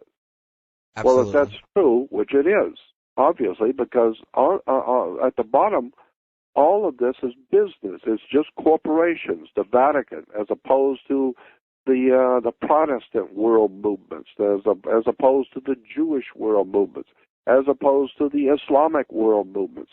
All you're talking about are people and corporations and money and control, gangs. There is nothing legitimate on the earth as just humans and just men. And men have this macho thing about our gang, and we're in control. And if you don't like it, we will kill you. And so this is what all men think this way. You know, the Arabs say, if you don't believe in Allah, that's fine. We'll just cut your child's head off, and we'll kill you. Well, the same thing is true here in America. If you don't believe in the Lord Jesus and not washed in the blood of the Lamb and saved by the Holy Ghost, then God help you, because we're coming after you. We're sending in the Marines. Right. And we're going to teach you to worship the Lord Jesus. And if not, the Catholic Church during the Middle Ages will cut your head off and tie you to a post and burn you and kill your children. Well, I know people in religious, quote-unquote, authority, and their mindset is, well, God has put me in this situation, so it's something that I have to do. Anytime that they do something evil or backstabbing or conniving, it's sick. They think they're like David. They think, oh, well, the Lord has anointed me with all this power, so he must want me to use it in this way. Yeah, well, that's what I tried to tell the girl, but she didn't buy it. So, I mean, that's so ludicrous. Try that on a woman. You write to her, well, I mean, the Lord put that in me, and I just had to do it. You know? Right. Yeah, and that's just like the Nazis. Well, you know, we were just following Hitler, and Hitler said, go out and kill these people, so we had to do it. After all, he is the government, and, you know, we have to be in subjection to our government. Well, Romans so if he 13. says, go out and kill children, well, that's what we have to do, you know. Romans 13 is the scariest. It says to submit to government because God has put him there. And that means and then when you start doing research on those scriptures and find out when was that scripture put in, when was that put in? Well, it was put in during the Middle Ages, during the prior to the Renaissance. There's so many things and documents in relation to religion that was put in later by the church. That was when Rome was ruling, correct? Yeah, that's right. Yes. And go on my website. Listen, here's a dandy for you. You go on my website to links. Go on to links, and in the link, scroll down till you see religion, because I've got all the different subjects in different sets of links. And on religion, you will see an especially large link that says that I believe this is the most important link for religion on the earth. And it's called Christianism.com. Just take a look at the 6,800 pages of documents, plus about 40 different links that one link has also. But just Christianism.com has well over 6,000 pages of minute, highly intelligent, minutely put together documents on religion, the church, Judaism, Christianity, Islam, where it came from, who paid for it, what the documents said all over the world. It's the most extraordinary collection of wisdom and knowledge about religion ever assembled by anyone ever. I am absolutely amazed at this one website. And the reason I know about it is because the doctor who did this he told me he took about 8 years out of his life. He told me his name is a doctor down in San Diego, and I was in San Diego opening up a hippie coffee shop. We called it the Thomas Paine Coffee House, and it was right across the street from the University of San Diego. And I was opening this coffee shop for young people and, you know, for books and lectures and stuff at the coffee house. And Steve Allen, the musician, comedian Steve Allen, was a dear friend of mine, and he came down with me to open up the coffee house because he was a big follower of Thomas Paine also. And when we walked in, this doctor comes walking up to me and says, "Jordan, I want to talk with you." And he said, "You know, many years ago, about 10 years ago, I heard a lecture. I was at a lecture you did in Los Angeles, and you were highly, highly offensive to me. The stuff you were saying about my religion, about my church, I was extremely unhappy hearing the things you were saying. But I couldn't shake the idea that you might possibly be right." So he said, "So I sold my properties, I sold my practice, I liquidated everything I own, and for 8.5 to 9 years I've traveled the world reading and studying at all the leading universities and museums of the world, and I want you to know that you caused me to do this, so I'm giving you the end result of my 9 years of study, and I call it Christianism.com. So he gave me boxes and boxes, heavy boxes, from his car to mine, of all the photocopies he had taken around the earth for 9 years as a PhD, as a doctor, meaning he knows how to study correctly. And I mean, he has done one incredible job of seeking out documents upon documents in all the languages, translating them, about where churches and religions have come from. Where does synagogues come from? Where do all of the stuff of religion actually come from? Go on my web. It's in links under religion, called Christianism.com, and sit there and read for the next 4 years. You will be astounded at the brilliance of this man's work. I am. Wow. And that's just one. And that would be at jordanmaxwell.com, right? Correct.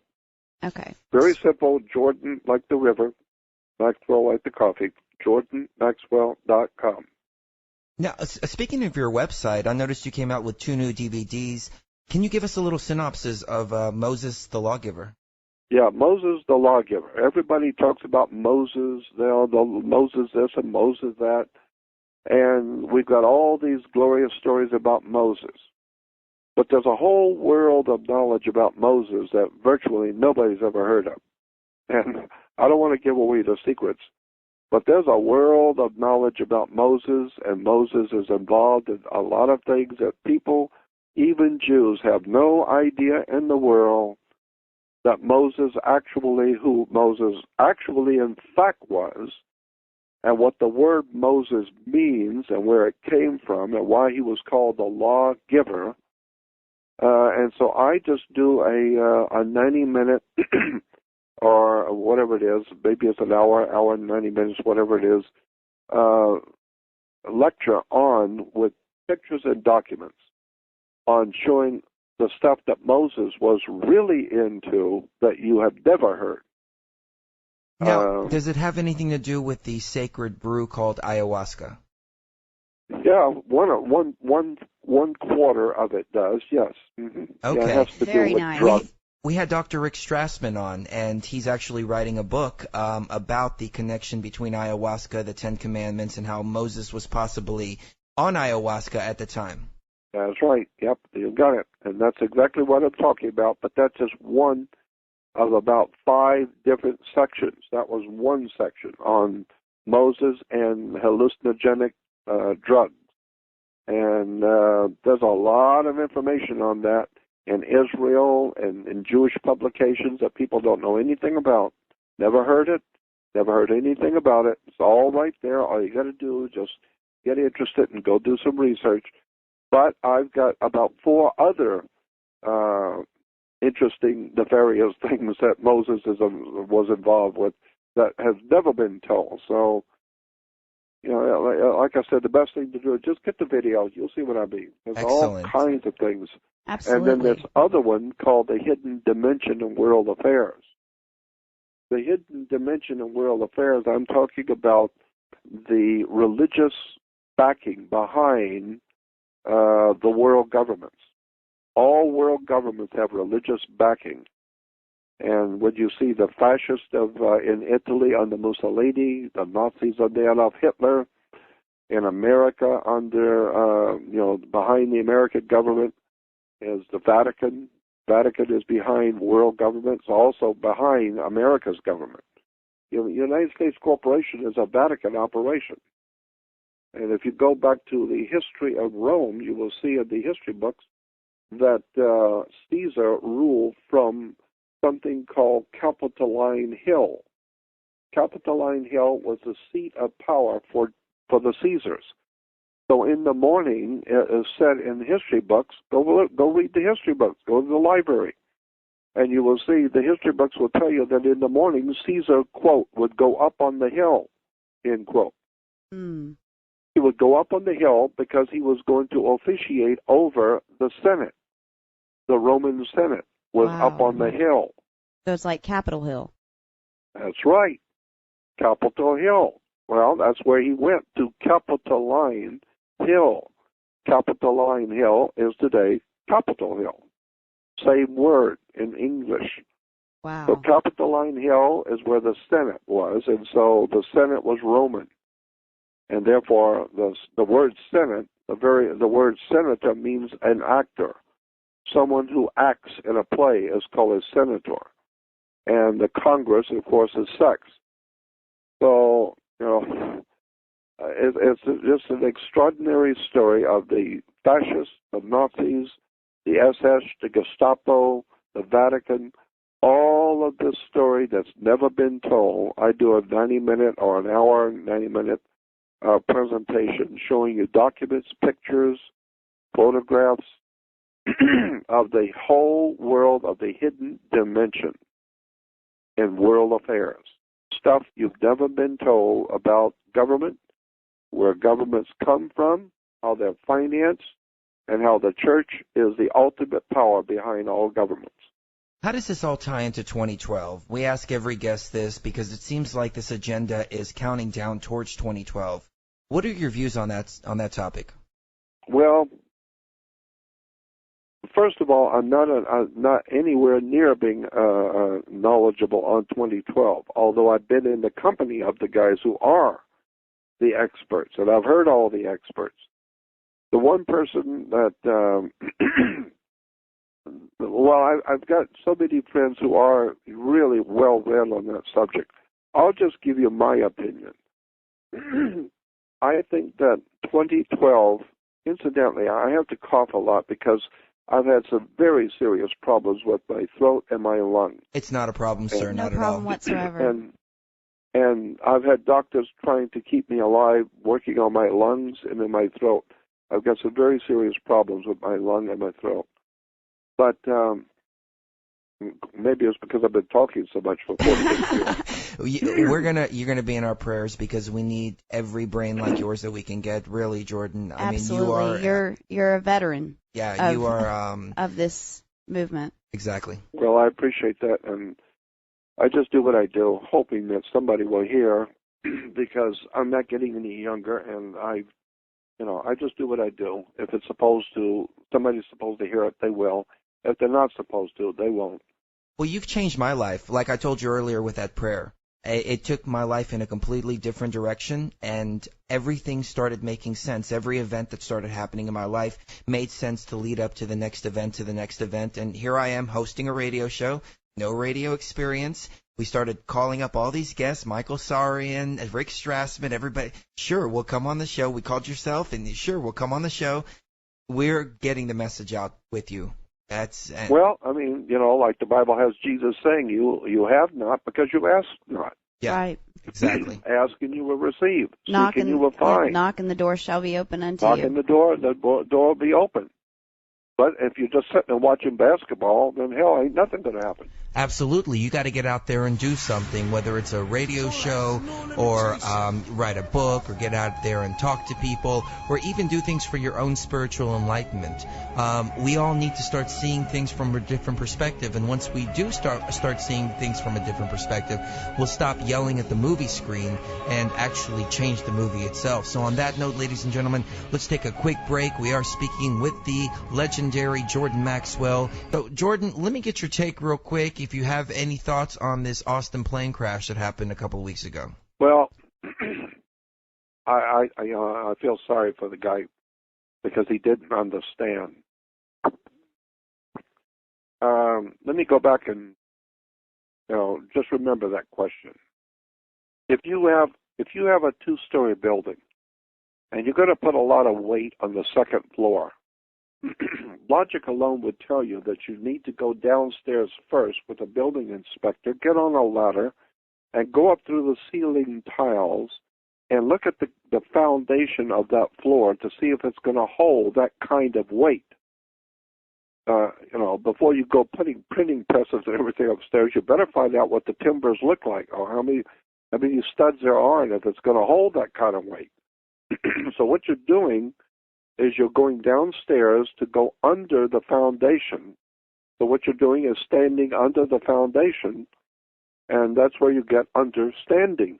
Because the word understand means to stand under a subject. So you don't really understand anything until you've really done your homework. And any good lawyer, top of the line federal lawyers will tell you, don't go into court unless you know what you're doing. You better watch what you say. You better watch what you say when the cop stops you. You better know that nothing works the way you think it does. And when you open your mouth, you do not have understanding. And so you're going to get yourself in trouble. You need to call a lawyer who has been trained in a university, trained on how this crap works. Because you're going to go to prison for a long time because you said something you thought was clever, but in legal terms, that means something else, and that's why you're going to jail. So that's why you need to sit quiet in a courtroom and not get up and speak, because you're a dead man. That's why you have an attorney there who speaks for you.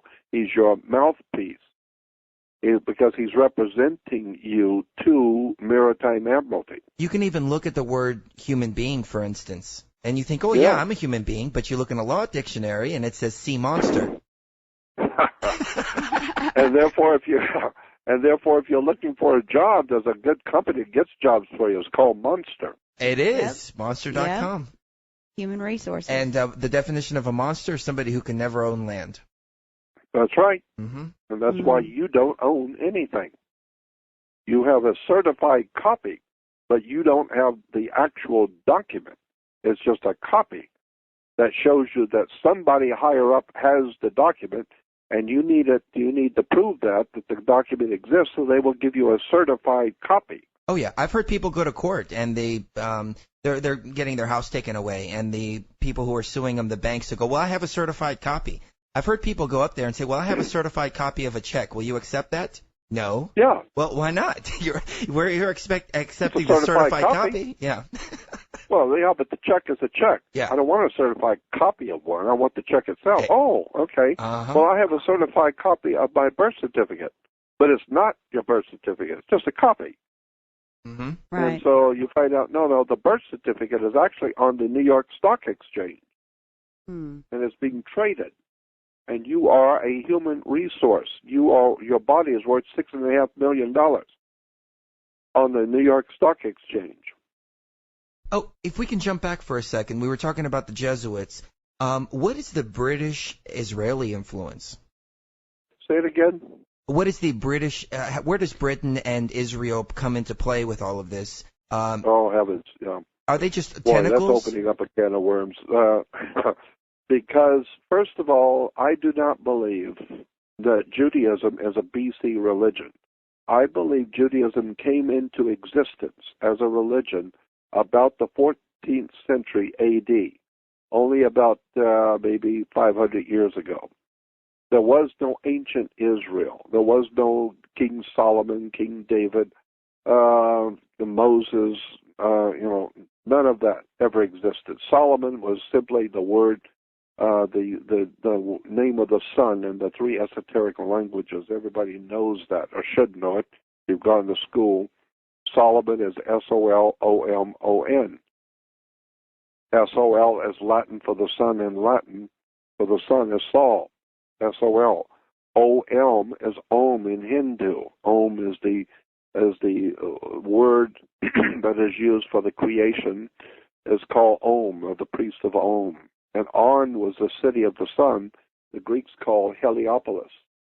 Heliopolis was Helio, which is the sun, and Opolis is a government, or a town, or a city. So the city of the sun was called Heliopolis, but Heliopolis is Greek. The actual Egyptian name for the city of the sun was On, On. That's why you flip a light switch on, because it was a city of light, the city of the sun. So you take Sol, Om, and On, it becomes the King Solomon. No, it's the Son is King of Kings and Lord of Lords, God's Son. Jesus is the Son, S-U-N, not S-O-N. So God's Son is the light of the world. Of course, the Son is the light of the world. And he is your risen Savior. God's Son is your risen Savior. Of course, the Son is your risen Savior. If it don't come up, you're dead. And then the Egyptians said that the sun was pure energy, which it is. It's pure energy. And the energy is not forever. It will not last forever and ever. They last for thousands or millions of years, but it's not forever. And so all stars somewhere in time will burn out. Others are being, new stars are coming in, but all stars are energy, and they're giving out their energy. So the sun is giving energy to the earth so that the plants can grow, you can grow, and life can prosper on the earth because of the sun. So the story was that God's Son, our risen Savior, who is the light of the world, is giving his life so that you might live. Yeah, the sun gives energy to the earth, and you get the energy, and you can live. So God's Son is giving his life so that you might live. When you start breaking down the esoteric encoded story of the New Testament, you begin to see it's sun worship. That's all right. Christianity is. Is it a plagiarism of the Egyptian religions and Horus? Of course. Yeah. Of course. But also, even more pointedly, at the time that Christianity came into being in the Roman Empire, the primary religion of the ancient Roman Empire was called Mithraism. Mithraism was the worship of the sun, but the sun was personified in a god called Mithra. He was the sun, and he was referred to as God's Son, and he had 12 helpers. Mithra in the ancient Roman Empire had 12 helpers. He had 12 followers. Yeah, the 12 months of the year, the 12 signs of the zodiac. So he had 12 followers. And he died, and on the third day he rose again, and died on a cross. On December 22nd, he rose on December 25th. Yeah, exactly. Mm-hmm. He died on the 22nd and was dead for 3 days, 22nd, 23rd, and 24th, which means that the sun did not move in the lower, when it went south. That's the whole story. But when the sun goes south, it ends up on December 22nd hitting its lowest point in the southern sky. So on December 22nd, we know the sun has stopped going south.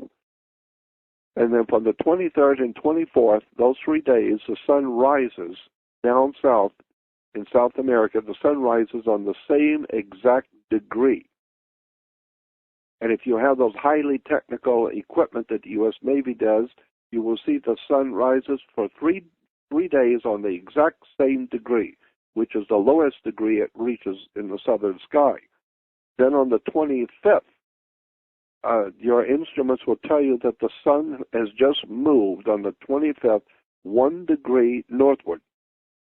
And so now it has begun its annual journey back to the northern hemisphere. Now it's going to begin the long journey coming back to the northern hemisphere. So we celebrate the God's Son who was born again.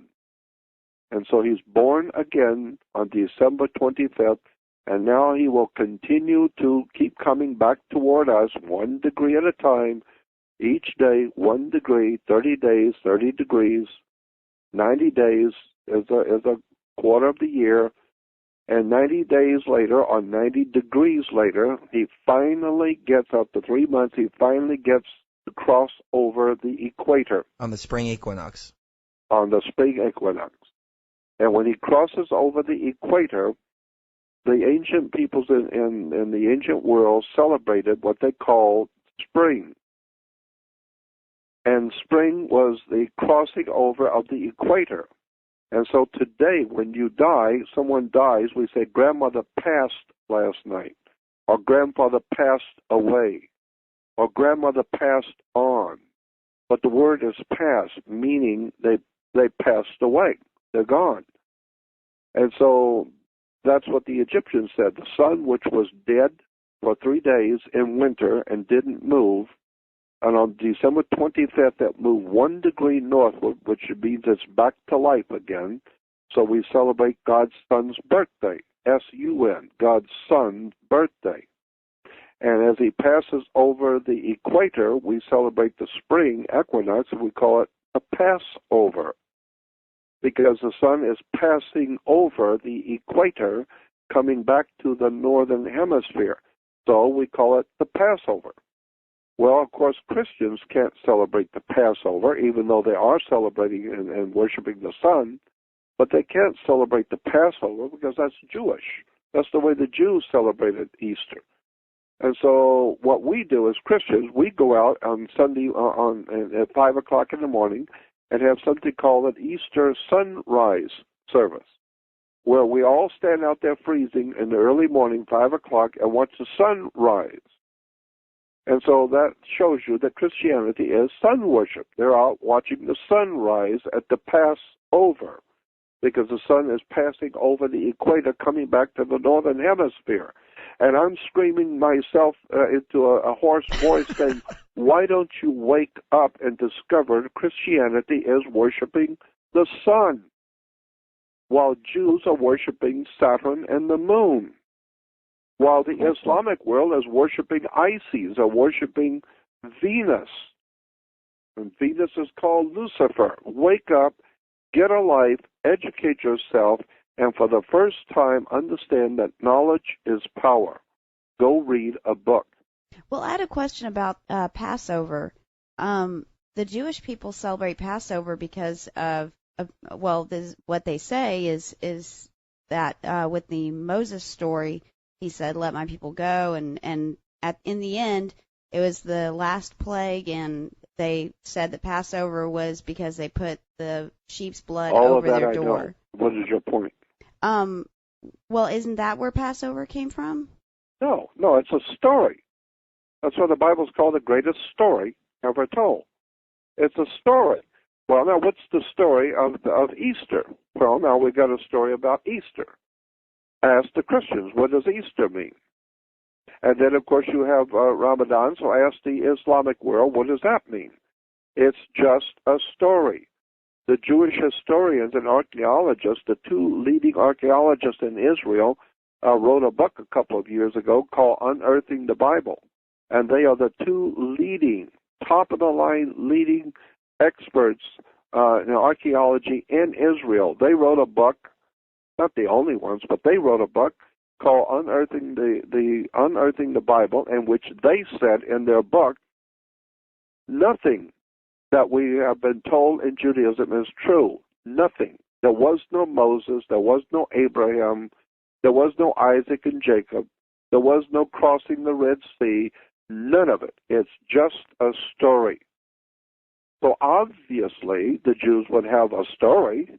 Well, so did the Islamic. They've got a story about Muhammad. Well, even Moses. And how Muhammad talked to God and rode up to heaven on a horse, and he did this and he did that, and all these wonderful things that Muhammad did, unless, of course, you find out that there was no Muhammad. And the whole thing is just a story. Well, the Moses story, that was just taken from Egypt, from Sargon. Well, of course it was. Yeah. Of course. It was just taken from Egypt, and the Egyptians got the story from the Phoenician Canaanites and from the Assyrians, who in Assyria there was a king, what was his name?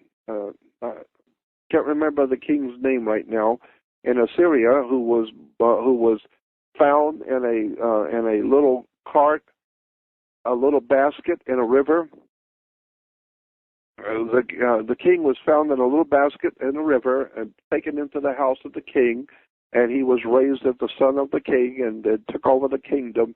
And actually, he was the lawgiver. He was called the great lawgiver, and he was found in a basket in the river. And the princess found him and brought him in and raised him, and he became the great lawgiver to the Assyrian people.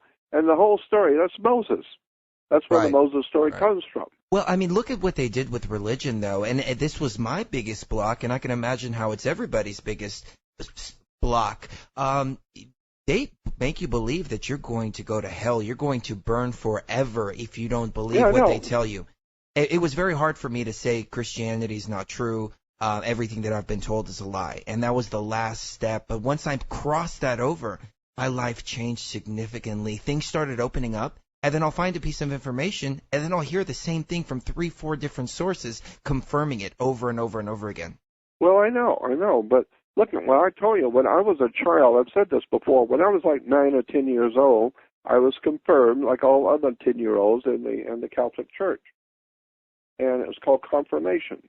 And we were told by the nuns the day before confirmation, we were told, tomorrow at church, tomorrow evening at confirmation, the bishop is going to be here, and the bishop may possibly, after the service is over, the bishop may say to you children that if you have any questions, the bishop will try and answer your questions.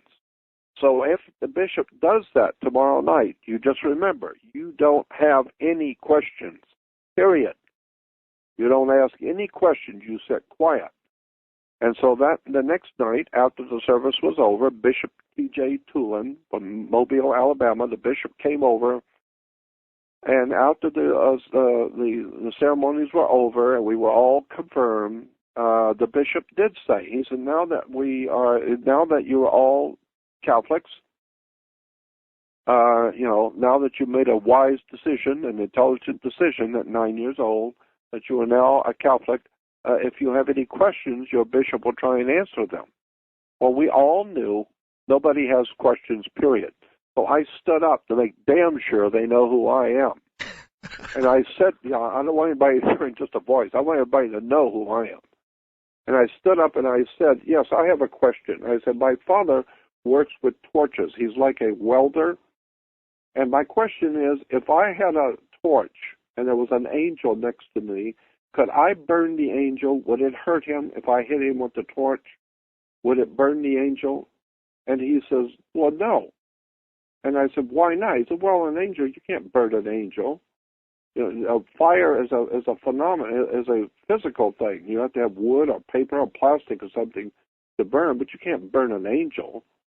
And I said, why not? And he said, well, because angels are spirits. You can't burn a spirit. And I said, well, then why am I told that I'm going to burn in hell, my spirit's going to burn in hell if you can't burn a spirit? Oh, at 9 that's years amazing. old. Amazing. And so, then the priest looked at me and said, yes, sit down and shut up. And so, it didn't take me long to figure out there's something going on here. There's stories going on here, but even to a 9-year-old's mind, this doesn't make sense. I'm going to burn in hell forever. You can't burn a spirit. And then I found out later on that hell is a Hebrew word or a Phoenician word, which the Hebrews speak, Sheol. Sheol in the Hebrew language, Sheol is hell, translated hell. But what does Sheol mean? Sheol means your burial spot, where you're buried. So, therefore, mankind's common grave is Sheol. It's hell. So when you say someone went to hell, it means they all go to hell. When you die, you go to a grave. And grave in the Phoenician language was Sheol, which is translated hell. This is why when you're going to bury your head, you put it into a helmet. It's going to cover your brain. You're burying your brain in a helmet because hell is where you bury something. So that's interesting. I've always thought of hell as being the furthest away from God that you could possibly be. Well, look at. When you're in the grave and dead, that's about as far away as you're going to get from anything. Do you think there's anything after this life? Oh, of course there is. I have no doubt in my mind about that. Absolutely. No doubt about it. You see, when I talk about God, I know the difference between God, which is dog spelled backwards. That's why you have church dogma. I know the difference between God and dog and words and terms. But on the other hand, I have the highest of admiration and respect for spiritual knowledge and wisdom. I am totally convinced, beyond the shadow of a doubt, that there is a very, very powerful, phenomenally brilliant, powerful presence in the universe that men have called God, the Great Spirit, the All-Father. I don't care what you call it. I don't care what name you give it and what language you come from.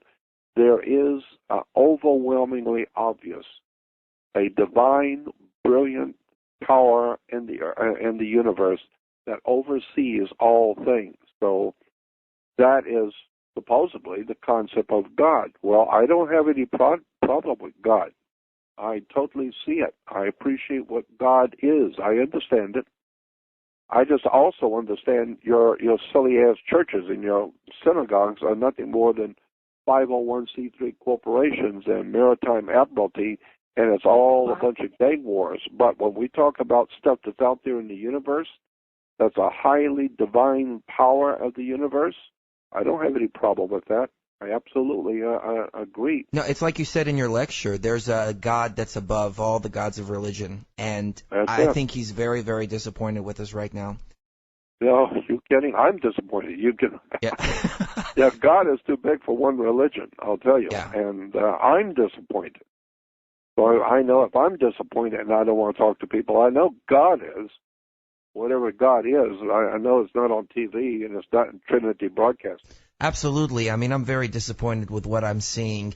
And it's funny that you mentioned that because we get attacked a lot for talking about these esoteric and occult topics. But I think this is what people need in order to wake up, and maybe we won't be so disappointed later on down the line. That's why I'm doing the radio show. That's why we're on here doing what we're doing. And we thank you so much for coming on the show, Jordan. When we get back from this break, we're going to wrap it up with Jordan Maxwell. This is truthfrequency.com, and we are broadcasting from Polygraph Radio, so we'll be right back in just a few minutes.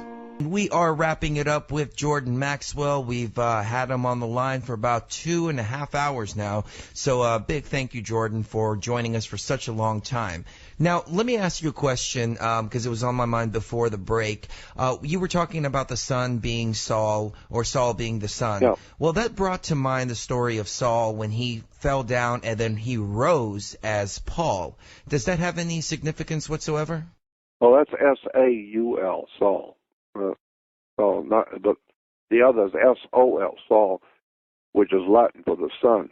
But S-A-U-L is the Apostle Paul. And see, I don't think there was an Apostle Paul. I don't think there was a Jesus. I'm sure there was none of that. It's all a story. That's why when I was asked a few minutes ago about the story about the Jewish story about the Passover. Yeah, it's just a story. That's a Jewish story. But then you have a Christian story. Well, that's not true either. Well, then you have the Islamic story. Well, that's not true either. Well, then you got the Democrats, and they have a story. Yeah, but that's a lie too. Well, what about the Republicans? And they've got a different story. Yeah, and that's a lie too. It's all a bunch of lies. It's all a bunch of stories. That's why the Bible's called the greatest story ever told. It's not the greatest collection of facts. It's the greatest story ever told. And why? The Bible is the greatest story ever told because it's the only story that's ever been told.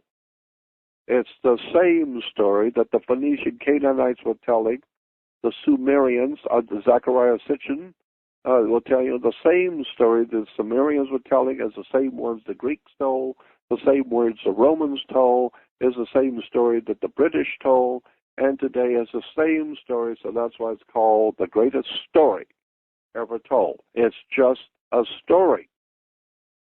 Period. Let me ask you this. Let me change the subject for a second. You mentioned Zecharia Sitchin. How did the Anunnaki play into all of this? Were they the ones that came down and genetically engineered man? Well, the Anunnaki, according to Zechariah and according to, I guess, the records, were entities who created us. And that's what the Bible says. Are these the gods of religion? No, not at all. No. No, that's different. Zecharia Sitchin, I was going to say that Rabbi Marvin Antelman, that's what I was going to say. Rabbi Marvin Antelman, many years ago, I was talking to him about this, long before I ever knew anything about Zecharia Sitchin. We're talking about in the 60s. And Rabbi Antelman, I asked him, I said, what is going on here with this, the story in the Bible, in Genesis 1:1, in the beginning God created the heavens and the earth. And the things he was telling me and explaining, he said, well, Christians and Jews both are totally confused because nobody does any real scholarly research. And he said, but when the Bible, he told me, he said, the Bible does not say that God created man. There's nowhere in the Bible that specifically says God created man. Doesn't say that. Go back and read it correctly like a good lawyer would. Read it correctly. It says, God said, come, let us make man in our image after our likeness. He says what most people are misunderstanding is they think that God is talking to himself, I guess, and he's saying, come, let us make man in our image after our likeness. He said, that's not saying God made man. Read it correctly. It's saying God said, come, let us make man in our image, after our likeness. So man was already here, and man's they already changed here. us. But absolutely. So let us make man in our image. Let us make him in our image, in our likeness. Because for being so great, he's not that great. Neanderthals, they smell, they hairy, they kill each other, they eat their own children, they're crazy. Well, we do that now, though. Well, yeah, well, that's true. Ever seen Jerry Springer? And so, so therefore, it is not evolution, it's intervention. The word is intervention, not evolution. Intervention means somebody very intelligent from somewhere out there in the universe, and ask any child of 7 years old where God is, and they will point out there. And where do angels come from? Out there. Well, I'm afraid to tell you that if God and the angels come from out there in the sky, that means they're extraterrestrial. If they come from Cincinnati or New York, then they're terrestrial. But if they come from out there, that means they've come from extraterrestrial. Well, if they're extraterrestrial, then who is to say who these gods are who created us and said, come, let us make man in our image, after our likeness. And now man has become as one of us. Now man has become as one of us. He's like us now. And see what you've done? You've given to this creature, this hominid creature, Neanderthal or Cro-Magnon man or whatever these creatures were, and you crossbreeded with their females and put some of your DNA into her, and she has now produced half gods and half animal. Well, that's what humans are. We're half godly and half animal. And half of us is animalistic, and the other half of us is spiritual, and we're able to create lasers and go to the moon and conduct beautiful music and have sciences and all kinds of phenomenally brilliant stuff that we are able to come up with. But we also can get drunk, drinking, raping, street fights, and be like any other animal and dog in the street. And so therefore we have the potential to be both, a dog or an animal, or extraordinarily brilliant looking into the heavens. So I think that that's because somebody intervened in our natural evolution a long time ago and said, come, let us make man in our image, after our likeness. I think it's in the book of Enoch where they say that the Elohim came from somewhere in Orion's belt. That's right. Okay. Exactly. You're right. Okay. Well, anyway, Jordan, it's been an honor and a privilege to have you on our show, and I just want to say thank you so much. Can you tell people your website one more time and the DVDs that are out? Yeah, it's just Jordan like the river. It's Jordan like the river Jordan. It's Jordan, JordanMaxwell.com. Great. And it's all there, and go to my links. And when you go to my website, go all through it. Don't just look at the home page and go back to watch basketball. Go all through my website. There's all kinds of stuff on my website that people are asking me questions 24 hours a day. And they write me and they call me and ask me questions that are sitting right there on my website. The answers are right there. And then when I ask people, well, did you see my website? No. And they'll say, well, yeah, I saw your website. I said, did you go to the links? No. Did you go to the audio video page and listen to the stuff there? No. Did you go to the pictures? No. Well, then what did you see? Well, we saw your picture on the home page. So if you're going to go to my website, if you're going to go to my website, go all through it and look at the stuff you've never heard. It's all right there. And I can't take time to come to your home and sit down with you and show you how to scroll up and down and how to go into a website and investigate it. All I can say is that those who are supposed to see will, and those who are not supposed to see won't. So if you're supposed to enlighten yourself and wake up and get a life, then go to my website and go all through it. Check it out. Check out all the research boxes, all the research departments, all the links. There's a massive amount of information there that most people have been looking at my site for years, didn't even know was on it because they didn't bother to do any real research. And that's what's killing our country. People don't know how to read or do any research on anything. I'm just amazed. They can barely use Google. Oh, yeah. And so just go on JordanMaxwell.com, check it all out. It's all there. Email me, too, because I'm going to start my own private research organization very soon. And if you want to be a part of my project and my research company, then put your name in on my home page. There's a place in there, a little note saying put your email in if you want to be a part of Jordan Maxwell's operation soon. And then I'll be able to get back to you and tell you what we're going to do, because I'm going to stop talking to the public. I'm not going to be talking to the public much longer. Okay. I figure 48 years is enough. Enough is enough. I've had enough, and now that the world is finally waking up, I don't care. It doesn't matter to me if the public wakes up or not. I intend now to, this is my idea, I intend now to preach to the choir only. I don't care if the public wakes up. I couldn't care less if they're finally starting to wake up to what's going on. I don't care.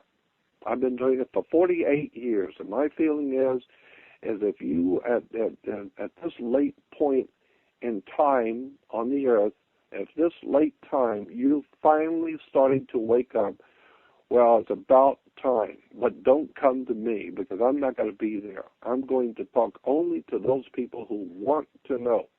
I'm not here to entertain anybody. Well, Jordan Absolutely. Maxwell, you are a legend, and we really look up to you. Yeah. I know you've inspired Chris on a lot of this occult stuff. I mean, you know, he knows so much more than I do in this regard that, you know, I have trouble keeping up with him all the time. And I'm sorry about the rude Passover question. Oh, no, that's all right. I'm glad, because it gave me an opportunity to explain to an audience, not just you, but explain to the audience. Absolutely. And I mean, ask any rabbi, and they'll tell you the story of their religion. Doesn't mean it's true. It just means you ask, they'll tell you. Right. Like Rabbi Antoine told me once. I said, Rabbi, tell me the truth.